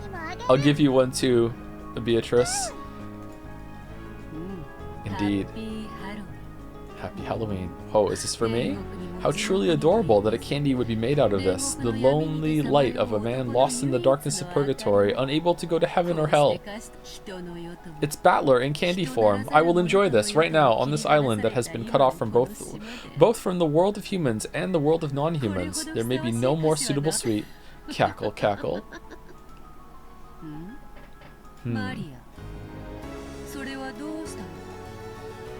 Maria, what's wrong with that one? The witch noticed the sweet Maria was grasping. It was Maria's candy, which had been stomped on by Rosa until it reached this pitiful state. Ooh, got stepped on and smashed. Can you fix it, Beto? Oh, Rosa's about to get Dr. Manhattan. Holy shit, Maria didn't go so far as to say that it was her mother who'd stepped on it. However, for some reason, when the witch saw that candy, she looked at Rosa and grinned. A chin went down Rosa's spine as though this gaze was staring straight through her. Man, it's just great whenever she's on the screen, right? Like, all the scenes with her are just so good. It shall be easy, give it to me. Ooh. Maria held the candy out gleefully. Rosa could do nothing but watch, stunned. How did this person plan to trick Maria, somehow undoing the fact that the candy had been pitifully trampled? Maria looked as though she believed it could be fixed good as new. Without real magic, there was no way such a thing could be possible. My, it is quite crushed, isn't it? Come, Maria, close your eyes and try to remember. Because it really was that wonderful a candy. The candy of your memories is always full and fluffy. So you try to remember as well. What kind of candy was it, really? Along with those strange words, spoken as though singing an improvised folk song, the witch threw the sweet into the air. Maria was closing her eyes and remembering, just as the witch had told her to, what shape had that crushed candy really had. Therefore, only Rosa saw that scene. The sweet that had been thrown into the air burst into a gold color. No, that wasn't it. Those were golden butterflies. It scattered into several golden butterflies, and they began to gather at the witch's hand, which was held up to the sky. And as she did this, unbelievably, it returned to its beautiful original form, no different from when it had been bought. Only Rosa and the witch witnessed that scene, unable to comprehend what was occurring right before her eyes. Rosa stood with her mouth hanging open, completely forgetting to shut it. You may now open your eyes. Take it. With this, your sweet has returned to normal. Ooh, Beatrice is incredible, incredible, giggle. There was a stark contrast between Rosa's shock and Maria's innocent joy. Was that what the witch was laughing at? A smile floated to Beatrice's face. One different from the smile she'd shown Maria. Does my face seem familiar? If you stare so fixedly, you might burn a hole through it. I'm sorry. Those words triggered something very clearly in Rosa's mind. Rosa knew this face. She knew it from the portrait of the witch. But no, wait. Could this mystery woman really be? Maria, I give you this in exchange for the sweet you gave me. Ooh, a letter? The witch pulled a western envelope from her pocket and gave it to Maria. However, when Maria made to open it, the witch stopped her. You must not. The time will soon come for you to open it, but until then, you absolutely must not. Take good care of it. That will be your invitation to the Golden Land. The Golden Land! So you'll finally take me there. Giggle. Giggle. Take it and treat it with care. You must not show it to anyone. Ooh, I'll keep that promise. You've always got to keep promises with witches. And this is for you. Huh? Me? She probably hadn't imagined that the witch would speak to her too. Rosa was bewildered by the second western envelope which was thrust before her. Oh, she'd seen this type of envelope before. There could be no mistake. It was one of Kinzo's special envelopes used when he wrote with his own hand and bearing the Ushirimiya family crest. Hello, Rosa. I want to play a game. In the shed, there's a bunch of fucking pliers and, like, lawnmower blades and shit, and I want you to get 6 people and just grind them into fucking dust tonight, and if you do that, everything will be fine. It was sealed with red sealing wax, and furthermore it had a mark that seemed to have been made by the head's ring. In other words, even without asking what was inside this letter, Rosa knew that this woman, whom Maria called Beatrice, was trusted enough to be placed in charge of a personal letter of the current Ushirimiya head. Oh man, she caught the ring first try this time instead of 4 times in the other timeline. It could have been any of the 4 siblings. However, the fact that I have met you here probably means you were chosen by Kinzo's roulette. Oh. So which sibling was it last time? Was it Kraus and that's how you found the gold? Huh. So take it, then read its contents aloud while seated at the dinner table when all the siblings are gathered. What did you say? Rosa looked back and forth several times between the witch's face and the envelope that had been handed to her. Today was a family conference, and the biggest object of discussion would be the inheritance problem. So, she had joined together with Eva and Rudolph, and they planned to force a certain condition on Kraus to try and extort several 100 million yen in cash out of him. It was as if the witch could see through all of that. What does she intend to announce when all of his siblings are gathered? And with a personal envelope that no one but the Ushirimiya head can use. Maria, the weather is getting worse. Return to the guest house and wait for lunchtime. Oh, I'm skipping her lines, I'm sorry. Her voice lines.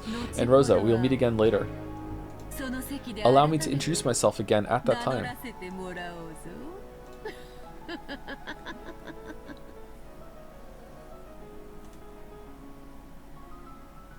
The witch turned her back to her, laughing. Then she began to head towards the mansion with an air of composure. Maria energetically called out and watched her go, then began to dash towards the guest house, leaving Rosa behind, as though she wanted to inform the other cousins of her fortunate meeting with the witch as soon as she could. At last, Rosa was left alone in the rose garden as the winds grew stronger. Unable to do anything but pray what had happened was just a daydream, she was suddenly, accosted by Kinzo in a witch outfit, holding an umbrella. I'm here, I'm a little late. Kinzo, unknowing that the real witch had just appeared, was very confused that Rosa stared at him.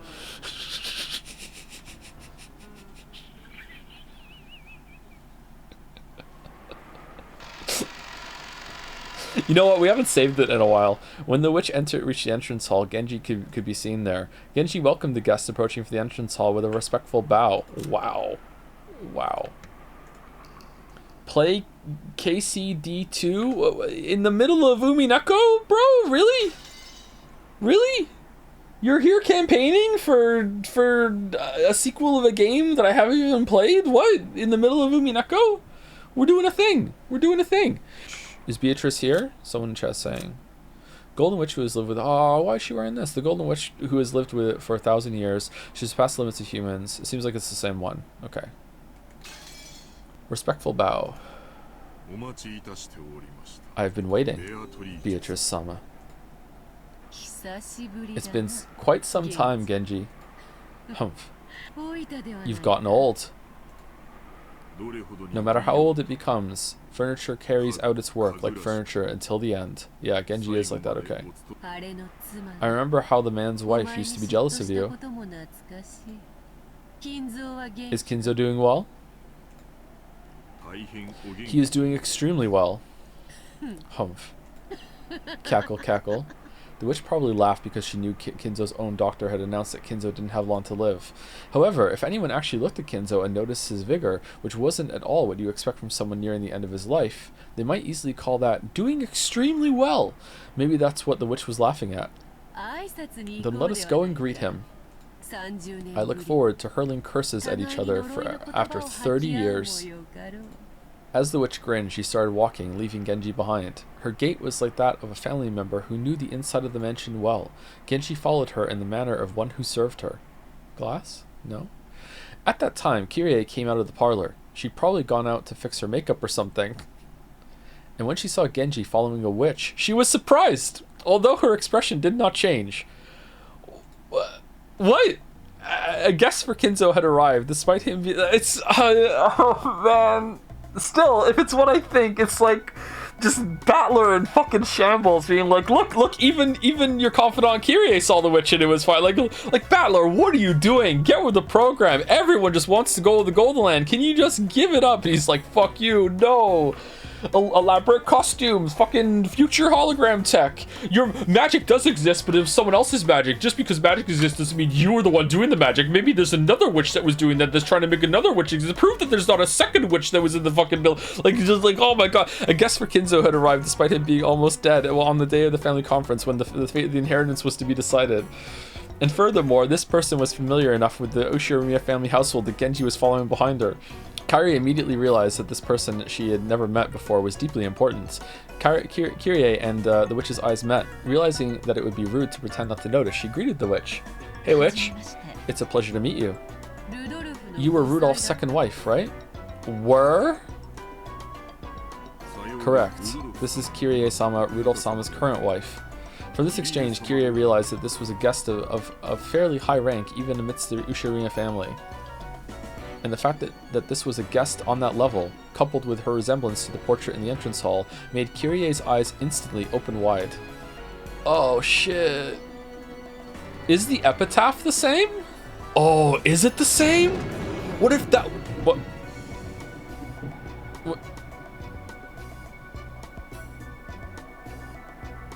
Okay, I need a poll right now. Which outfit's better? I need a poll right mods. I'm disappointed there's one. I need a poll right fucking now. Therefore, more than anything else, I need a poll comparing the witches' outfits right now. Let's go. Pleased to meet you. I'm Kyrie. I wonder if this is our first meeting. All right, is it different? It is different now. Oh The mysterious visitor and the 19th person who appeared on the day of the family conference. She goes by the same name as the Golden Witch who gave the gold to Kinzo. Her reasons for visiting are unknown. She was ushered into the VIP room, which no one had been allowed to use in the past. Is it just a hired actress? Is it like he found someone that's like just like a fucking doppelganger for wait, hold on. He's the one who commissioned the portrait. So he can make her look however he wants. So he found someone who he can model the portrait after. So he could bring Oh no, I'm fucking Battler. Oh no. I'm fucking Battler. Oh shit! New outfit 1? Okay. Pleased to meet you. I'm Kira. What if this is our first meeting? If we have met before, I apologize for forgetting your name. So you intend to force me to state my name, even though you already have a vague idea of the answer. Kyrie thought she'd given a sociable and humble greeting. Her expression grew slightly cloudy at that openly oppressive response. At any rate, this didn't seem to be a person she could grow like. You know what this reminds me of? Is it Elizabeth Hurley has the movie with Brendan Fraser in it where she plays the devil and she's in like a variety of provocative outfits as the movie goes on. Has anyone seen? Is it Elizabeth Hurley or am I thinking of something else? A different actress. That was a fun movie. Bedeviled, yeah. But if Kyrie's guesses were correct, this witch probably held a vital key to what her own husband was most interested in, something that couldn't help but influence tonight's family conference. So without shooting back a retort, Kyrie silently watched her go up the stairs to the second floor with Genji following behind. So when someone tapped her shoulder from behind, she was so surprised she almost choked. Is it Battler? It was Natsui. Kyrie-san? Why are you standing still in a place like this? Oh, it's changed back. Are you not feeling well?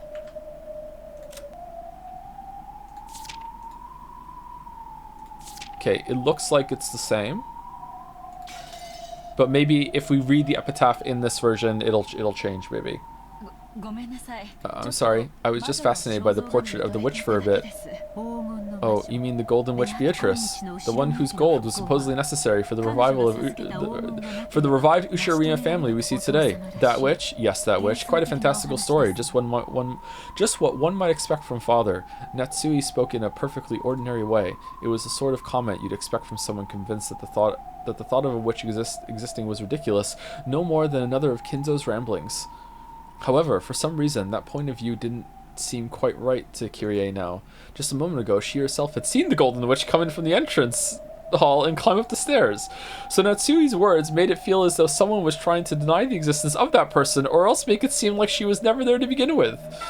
Oh shit! I'm sorry. Maybe I'm getting a bit of a headache.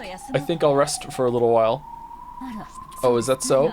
Then I have some good headache medicine. Just make sure you read the bottle. I'll get it for you. Oh, the look on her face there.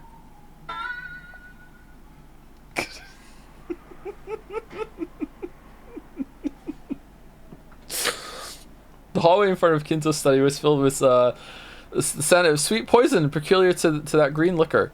Genji, who was completely used to it, did not grimace. And the Golden Witch didn't grimace either. How long has he been in there since last he left? I believe it has already been several years. Several years? Wasn't he out in one of the flashbacks or earlier on or what? Okay. How pitiful.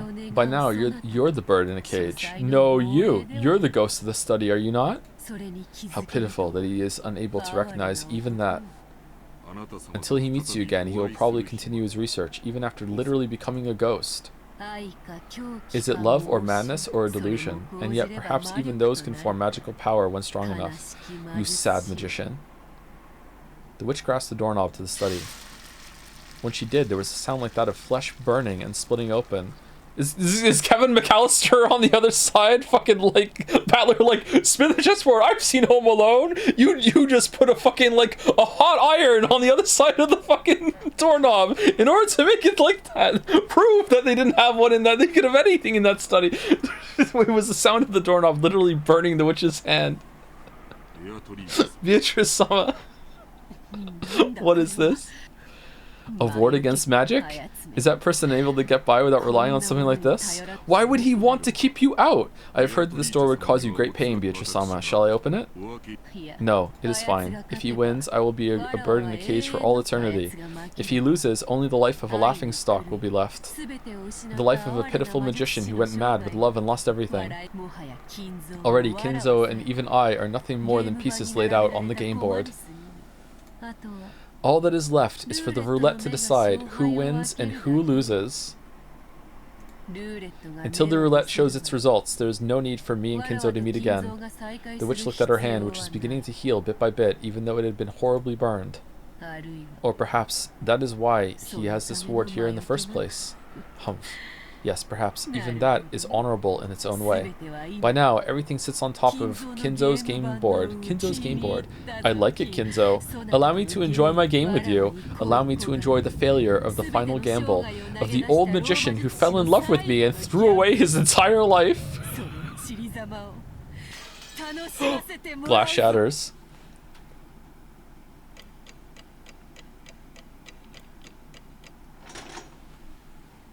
This is good. Please tell me it's 6 hours today. I think it's 5 hours today. We have a schedule for this, believe it or not. Who is it? Excuse me. I have brought lunch. Enter. Excuse me. 4 hours today. So is this the last scene, Mouse? After receiving approval, Canon entered the VIP room, pushing the serving cart that carried lunch. The servants called this room the witch's VIP room. That was because Kinzo strictly ordered that it always be kept clean so they could be used at any time. Even so, guests would not be allowed into this room no matter who they were. Why? Because I can't really read for that long. Like in one sitting, it's difficult for me. And also we're updating it to a week now, so you'll have way more Umipiko. Don't worry. The next stream is also Umineko on Tuesday. Yeah, I probably should have put the whatchamacallit, that in the title that we're doing on Tuesday as well. Yeah.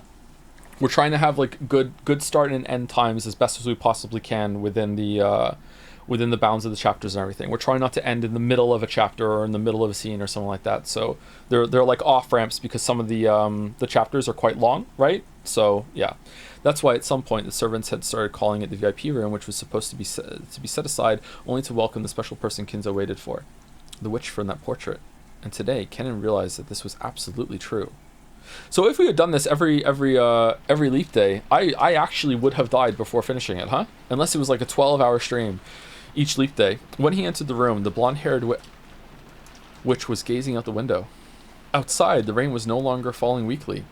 As she looked out at the beautiful rose garden which had been tended to over several days for today's sake, as she saw the winds and rain ravage it, was she struck by some sentimental feelings. Canon was not able to tell anything more from her back, which faced him. Jessica, why are you wearing that? I will prepare the meal, Beatrice-sama. Canon went out of his way to call out the witch's name, hoping that she'd turn around. He wanted to know. He wanted to know if the witch who tempted him and Shannon in the past had really appeared again. When he did, the witch whose name had been called laughed, her back still facing him. Holding back her voice, she laughed. Canon was startled. It was almost as though she had read his mind and knew that he had called out to her, hoping to make her turn around. It smells good. It appears Kraus hired a good cook. Calf steak? Yes. He is called Goda and was employed here recently. There's nothing better than being skilled at cooking. Delicious food completes the 3 pillars of pleasure for living in the human world. It is the secret to preventing boredom after 1,000 years. Cackle, cackle. Canon and the witch's eyes met. Then she grinned. Without a doubt, certainly, this was clearly the witch from that day, Beatrice. The witch that no one but he and Shannon could see in the past finally held a form and had arrived openly as a guest through the entrance hall. Beatrice. See, Battler? Exactly the same person, Sama. It has been a long time, Canon, the furniture.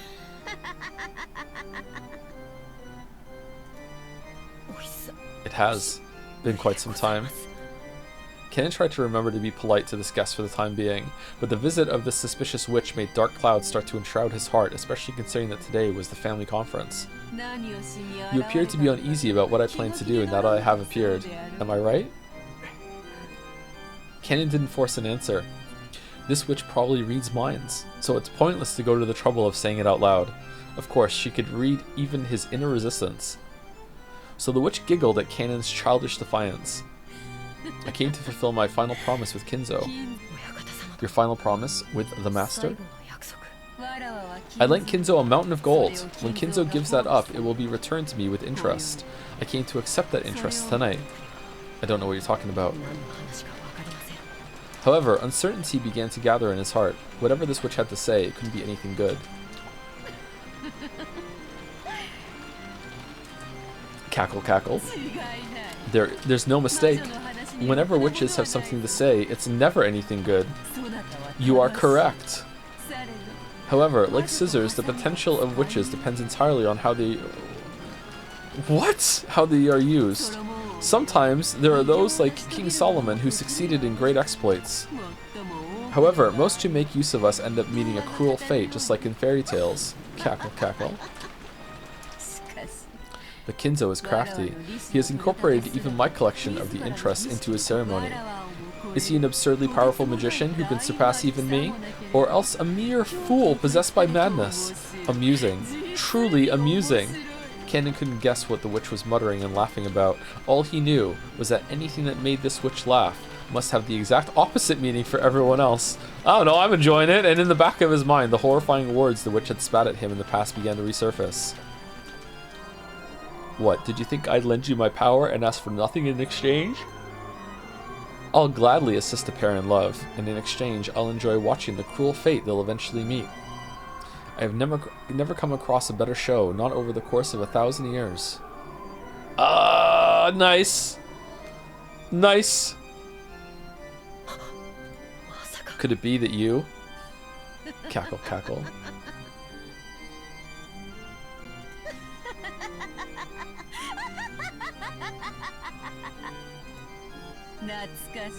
Behold, the sweet fish river running through my beloved hometown. You who seek the golden land, follow its path downstream in search of the key. The witch suddenly began to recite a bizarre poem. It was something he remembered hearing. Could it be the witch's epitaph? There was no mistake. It was the epitaph that accompanied the portrait of the witch Kinzo had put on display. The relatives had guessed that it referred to the location of the hidden gold, but no one knew what it meant for sure. The witch suddenly began reciting that epitaph. Okay, is it going to be the same?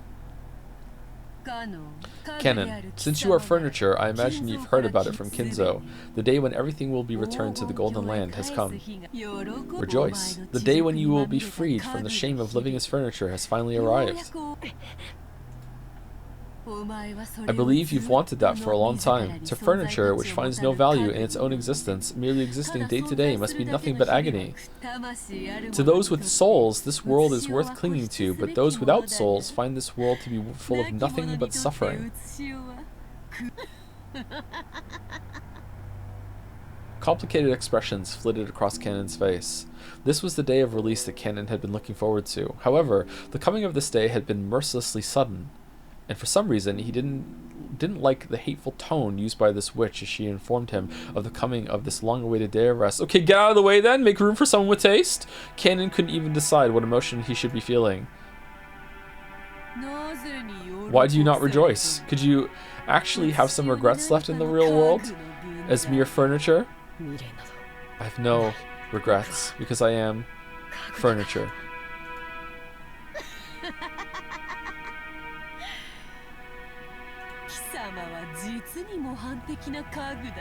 You truly are a model specimen of furniture. How nice, how nice.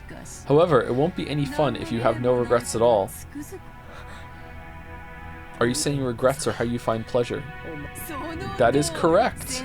Most witches who live for 1,000 years get tired of life. In order to escape boredom, I adorn people's fates with fruit and brandy and cook them like cakes.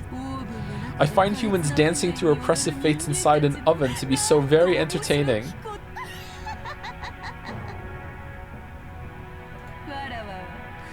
You see, I'm actually a tad famous in this regard. So much so that rare guests come from far away to see my skill at cooking. Hehehe. Perhaps this is something that mere furniture cannot understand. Kanon couldn't understand what the witch was saying. However, he fully realized that this was a terrifying being who treated the fate of humans as a show, enjoying it whenever some harm befell them. However, furniture has no soul or life, much less a fate. Pitiful furniture does nothing but serve until the day they're released from the real world. To furniture like that, the witch who had come to release them from everything was a being to be received with overflowing affection. Even though the day Canon should have been waiting impatiently for had come, he was confused by his own inability to accept it so easily. I'm just adding words. Why was it? The face of Shannon, the person he loved as sister, rose to his mind, and for some reason, Jessica's face did too. Canon bit is like, I don't know, the two of them smashed together make her. It's alchemy. Canon bit his lower lip hard enough that it hurt. Thinking about Jessica like that was something furniture must never do. Even though he thought he'd known that, even though he'd complained about Shannon's relationship, why was it that Jessica rose into his mind at a time like this? Love. He felt a little shameful at his own naivety? It is naivety, right? Naivety. And to forget about Jessica, he turned his thoughts to Shannon. Shannon is also furniture. She has no reason not to rejoice at the coming of the day when all will turn to nothingness. But Shannon, through her relationship with George, has experienced an emotion forbidden to furniture. Even though she isn't qualified to be bonded with him, she's still trapped in a dream that she isn't allowed to leave. Will Shannon be able to joyfully accept this development? No, she won't. Shannon still has lingering regrets. Those will probably become a great source of pain and torture for her. And those lingering regrets were planted by none other than this witch. Why? Because that would be more interesting. Nothing more. This day that Shannon should have been waiting impatiently for will probably be a harsh burden for her, giving her emotions that she must never experience. I thank you for granting me, us furniture, the day of our release. And I hate you for making this day so difficult for Shannon to accept.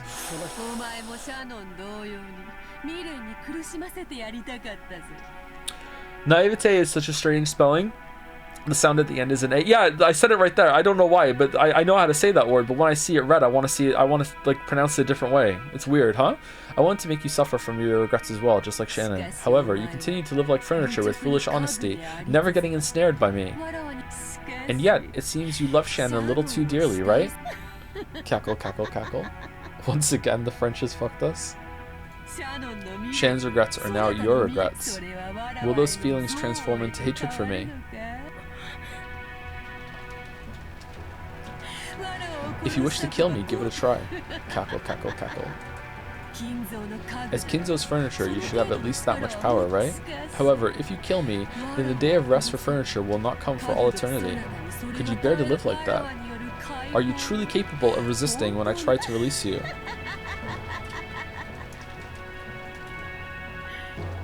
Kneel? Well, what? Kneel and kiss my shoes. Otherwise, I will leave this place. I'll go back and never show myself again for all eternity. So, Canon, do you think you could bear to live like that? If the door to the Golden Land is opened, your hard life as furniture will end. If you desire, I can even give you life as a human. After that, you will be on the same level as Jessica. Surely you want to experience a taste of love. Is this like an indoctrination to this ideology so they could just be so more easily controlled? Like how long in advance was this set up? What the fuck?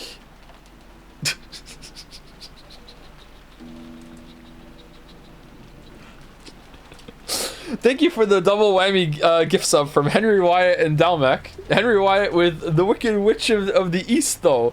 And Dalmec with She Came Down in a Bubble, Dog. Or Doug, I'm not even sure which one it is to this day. If you don't know that joke, you can look it up later. It was this pretty funny video. Except for the guy randomly pulling out a knife at some point. I don't know what that's all about. Thank you, Dalmec and Henry Wyatt. Thoughts on Glorp? I have no thoughts on Glorp, sorry. No thoughts on Glorp. Cool name, Penguini. There's no point trying to hide it. After seeing Shannon indulging in the sea of sweet love, you grew jealous. You are sorely tempted to know the taste of love. Stop it, stop it. Are you trying to ensnare me again? I won't be reduced to a toy for your amusement. Oh, Canon, you already are. Oh, then I will be satisfied with Shannon alone. After all, you aren't the only one who is implanted with a seed. Even fruiting plants sometimes fail to bear fruit after all. The one who attains the key must then travel to the Golden Land in accordance with these rules. On the first twilight, offer the 6 chosen by the key as sacrifices. What? On the second twilight, those who remain shall tear apart the 2 who are close. The witch recited the epitaph again. It was so sudden and diverged so strongly from the current topic. However, that challenging smile made it seem almost as though she was using the epitaph as a threat against Canon. Do you not understand? For the ceremony of the epitaph to succeed, at the second twilight, 2 who are close must be offered as sacrifices. It could be any 2 who are close, a husband and wife, or even a pair of lovers. According to the rules of the ceremony, who will be selected is up to me to decide on a whim. So you're the key.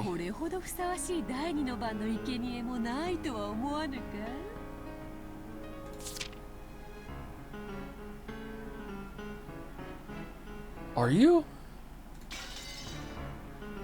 Don't you think there could be no more fitting a sacrifice for the second twilight than Shannon as she is now? Cackle cat.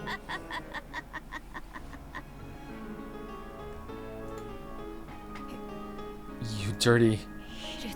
Kenan realized something. Until today, he thought he'd given up everything else and lived as furniture, acting like furniture, but in reality, that wasn't true. He loved Shannon too dearly. Therefore, when Shannon was in pain, Kenan shared in that. If only Shannon had continued to live as furniture, indifferently like Kenan, without any regrets in this world, he wouldn't have had to be in so much pain. The witch planned to toy with Shannon, who had known the taste of love. No, whom she had taught the taste of love, as she killed her. She wouldn't be welcomed into the Golden Land and granted a compassionate release. Instead, if the witch had her way, she'd be used as a sacrifice, subjected to the utmost of torture and pain, and forcibly turned into a human foundation for this evil ceremony. And this witch would probably make Shannon meet this horrible fate for no reason other than that it was amusing to her. Furthermore, she was threatening to do this so that she could make Canon, who had never submitted to the witch, finally give in. It was that simple. In the end, though he had tried to resist the witch and avoid pleasing her, he had only made things more amusing for her. After all, he was furniture. No, a toy.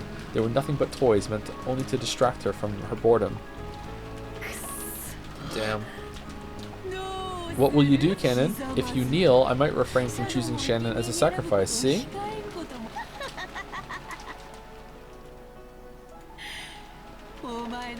I've always wanted to make a toy like you surrender someday.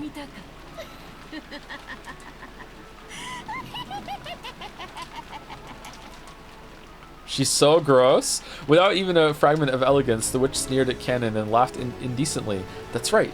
She predicted Canon's submission even before he made that decision himself. Canon chose to get down on both knees in front of the witch. It didn't matter what happened to himself. However, the one thing he couldn't bear to see was Shannon, who had given him his only reason to live during his days as furniture, being toyed with like this. That was why kissing the shoes of the witch was an easy oath for Canon to make. When his quivering lips actually touched the witch's shoe, Beatrice let a look of ecstasy rise to her face, then laughed with a voice filled to bursting. At that moment, the witch, who had grown bored of life after 1,000 years, was completely filled with the evil emotion that she lived for. So this is like I'm guessing like a gesture of like belief, respect, and for a being like her, it's probably like nourishing, like giving her more power. I don't think it's all for the lols, but maybe? I don't know.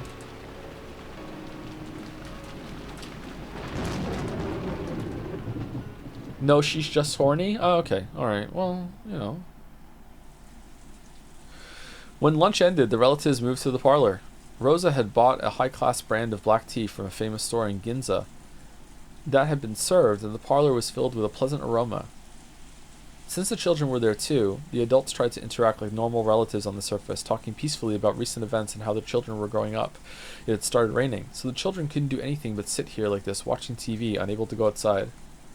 Maria was apparently a TV kid, and she kept watching a boring daytime program without getting bored, giggling all by herself. At first, Balor joined in, seeming to deepen his relationship with Maria. Is Mouse still here? Mouse, are we like when the glass shatters, or what?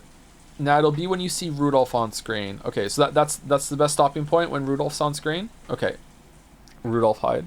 Is it worth taking another break or no? 4-hour streams for Umineko are probably going to be standard, chat, because otherwise I'm going to stop being able to keep track of it, and like the reading is quite strenuous. I'm sorry. Even the Persona streams I start to really the word I usually use is wilt. I start to wilt in like the 5th hour, so, and I'm not reading as much in the Persona streams. The reading is actually pretty strenuous, so yeah. Sometimes I will go 5. Sometimes if it's like really important to keep going, like end of an episode, like, or end of a whole thing, then I might like go even longer. But I have to like have the shorter days in order to have the the means to do the longer ones. At first, Battler joined in, seeming to deepen his relationship with Maria, but he had gotten up early that morning and was gradually hit by a wave of drowsiness. Fwah. Oh, that's a big yawn. Did you get up really early this morning? No. Well, sorry like that. And now all the tension's gone. I've started getting sleepy while listening to the sound of the rain. Tension? Hee. You call freaking out like that tension? At least it is for me. Battler gave another great yawn and slowly lay down on the sofa. Great yawn! He really did look tired. George and the others had tried talking to him, thinking it was a sign of boredom, but when they realized he really was sleepy, they decided to let him be. My. They say that if you lie down right after eating, it'll become a mackerel. Oh. Stop kidding around. Goto-san said we'd be having calf steak tonight. That make it mackerel steak. Kumasama-san, he looks pretty tired. Could you get him a blanket? Oh, here you go. Kumasama brought a blanket over from the shelf. The large parlor wasn't cold, but the air had gotten a little chilly. So when Battler took the blanket, he immediately wrapped himself up in it like a turtle. You really were sleepy. When would you like to wake up? I'll wake you. Nah, can't say I've got any particular requests. You can wake me up if you need something from me, and if you don't, just let me sleep forever. Night. And then everyone died. Ooh, Battler sleeps. He's gonna wake up. Maria's gonna be singing the song in the corner. Do, do, do. All the blood. He's gonna be like, oh my god, what is this, gore? What the fuck are we do? Battler's sleeping. A nap? A nap? Ooh, I'll do it too. Maria, Battler's sleepy, so you gotta leave him alone. Kumasawa-san, could you give us another blanket? It was doubtful whether Maria really wanted to take a nap. She probably saw Battler wrapped up in a blanket and wanted to do the same. When she received the blanket from Kumasawa, she joyfully wrapped herself up in it and set up camp in front of the TV. Sheesh. And just when we'd finally gathered all the cousins together after 6 years, this guy doesn't have a clue that he's the main guest of this family conference, does he? I can still hear you. We took it easy eating lunch, and there's even a typhoon and rain outside now. Since I've got nothing to do, that means it isn't my turn yet. Turn yet? I wonder about that. If you have a passive attitude like that and never do anything unless something else happens, your life will be pretty boring, right? No, that's not what I mean. How should I put it? At times like this, I like to think about it this way. It isn't my turn. If this were a play, it wouldn't be my turn to go on stage. Ah, okay. Alright, we're getting a little meta. So the best thing to do is to stay on the wings of the stage. You're always the main character of your own life, right? Why are you acting like you're in a supporting role? You've got to move forward by yourself and get up on the stage. That's not what I mean. I'm trying to say it's not my turn yet. Kwa. Sorry, I'm sleepy and my mind's a mess. Give me a break. No kidding. You're so sleepy you're spouting nonsense. Let's leave him be for now. Hey, I can't let him get away with saying crap like that. You're always the main character in your own life. I've got serious issues with what Battler's saying. He's just half asleep. Don't take him too seriously.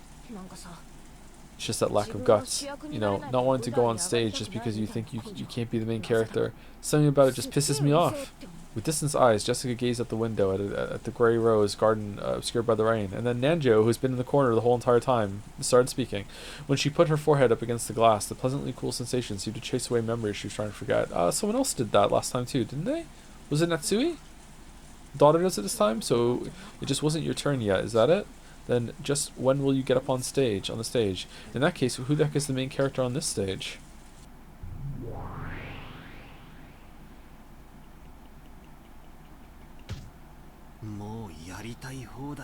Dang, it's like you think you can do whatever you want. What the hell is all... I'm sorry, did you go to sleep to talk to the witch? Did you go to the Velvet Dream Room? It's all screwed up. Cackle, cackle. I was merely amused that your reason for denying me was based on whether there were 18 or 19 people. I tried changing my opening move, no more. Your greatest basis for denying me is simply that I wasn't laid out as a piece on the game board. So all I have to do is start by focusing on the queen like this. Isn't opening the road for the queen on your first move one of the classic moves in chess? Quit playing around. There's no way I can accept something like this, right? A witch came in, walking right through the entrance hall, you say? Don't mess with me. What's this? In the last game, I gave you incredible freedom in making your moves, correct? This time, all I'm doing is moving my pieces in response to your moves. Are you already giving up right at the start? You bastard. Don't mess with me. Like hell I'd give in. Great move. Go ahead and just move however you like. Okay, so your turn's far from over, is it? Move however you want. Form a huge battle formation whilst you still can. I'll definitely withstand you. I'll definitely corner you. Come at me as best you can. I don't want you to have any excuses. You aren't even close to making me accept something like a witch. That's right, just now it looked like Maria's candy was fixed with magic. But you might have actually had another one of the same candy hidden in your pocket and switched them with that little show, making it only look like you fixed it with magic. Yeah, exactly, yeah, that's right. Has to be it. It's useless, it's all useless. Yeah, exactly. And you had one of those little pocket flashlights that have like one of those like kaleidoscope things that you could shoot out little fucking like those existed in 1986, right? Like fucking like, oh look, here you go. It was kind of foggy out in the typhoon and we could make little butterflies appear in the sky when we did that. Yeah. Rosa saw the moment when the candy split into butterflies, correct? Who cares about that? Yeah. That was a hallucination or a trick, or maybe she just saw it wrong. That isn't a big problem. Cackle.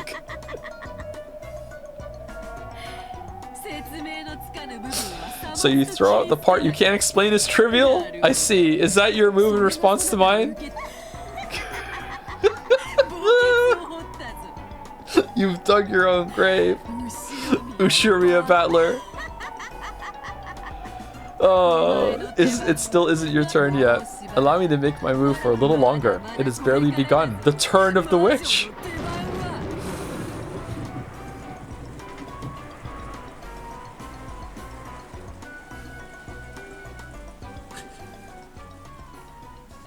This is Beto. You can stop. Oh, thank you for permission, Mouse. Okay, all right. We'll stop here then. When they started hearing Battler's snores, the relatives went their separate ways, leaving the parlor and letting Battler sleep in silence. All right, that is actually a really good place to end. That was good. The turn continues. We have a better understanding of what's going on. I do wonder, does he know what's going on even when he's not asleep, or is it like he has to act in a certain way? Is he acting the whole time? I'm really curious about that. I have so many questions. That was good. Peak stream, your favorite parts of the game today? I didn't play a game today. I haven't played any games today. I missed one apparently. Sorry. There you go. Definitely finding out that it seems like what I said last stream is accurate, and that she's like basically just like that is what the difficulty being on high means. Like, yeah. I really love that. Yeah. Like I'm enjoying this episode greatly. Like I don't know, man. Like it's not slow to me at all. I don't know. Like I really enjoy it. Like it's cool. It really tickles me. It's really good. Do you love it? Too soon to say. And this is the worst episode. I mean, it is the worst. I think. Yeah. Some people said it's the worst one. Can you look at Beatrice's thighs again? It's important, I swear. No alternative motive for sure. Again, what, for the tattoo? For the emblem? This thing here? Yeah, I noticed. It's the same one that, it's the other half of what Shannon has, right? No, we're just horny? Oh, okay. Alright. Thank you, Pincer, for the bits. Hope you're enjoying the little meta bits. They're my fave parts of Umineko, and episode 2 is actually one of my faves because I wasn't expecting that development. It was good. Alright, so Umineko is still holding. It's hodling. Alright. Pretty good. Enjoy your weekend, Joe. Thank you. Yeah, I have 2 days off. I have a bunch of stuff to do. Hopefully my hard drive stuff gets here soon next week. It's also Leo's birthday next week, so I have to do some shopping, and we'll do that. Do we have anyone to raid? Is Backseat live? Sometimes Backseat is live on Saturday. Backseat is live. Okay, let's raid Backseat then. Backseat streams. There we go.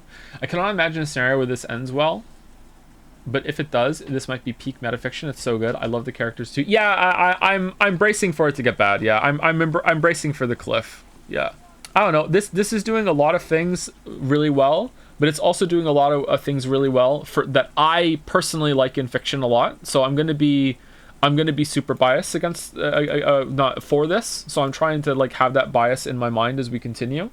Because I don't want to be in the position where I'm like I'm trying to like justify, oh, you know what, this isn't that bad, you know, that sort of thing, because yeah, it does things that I like in particular. Yeah, yapping after raiding. Well, the people are joining the raid. We haven't sent it yet. Anyway, I'll see you all on Tuesday for more of this, and then on Wednesday we're back to Persona 3. See you later. See you there, everybody. Have a good weekend.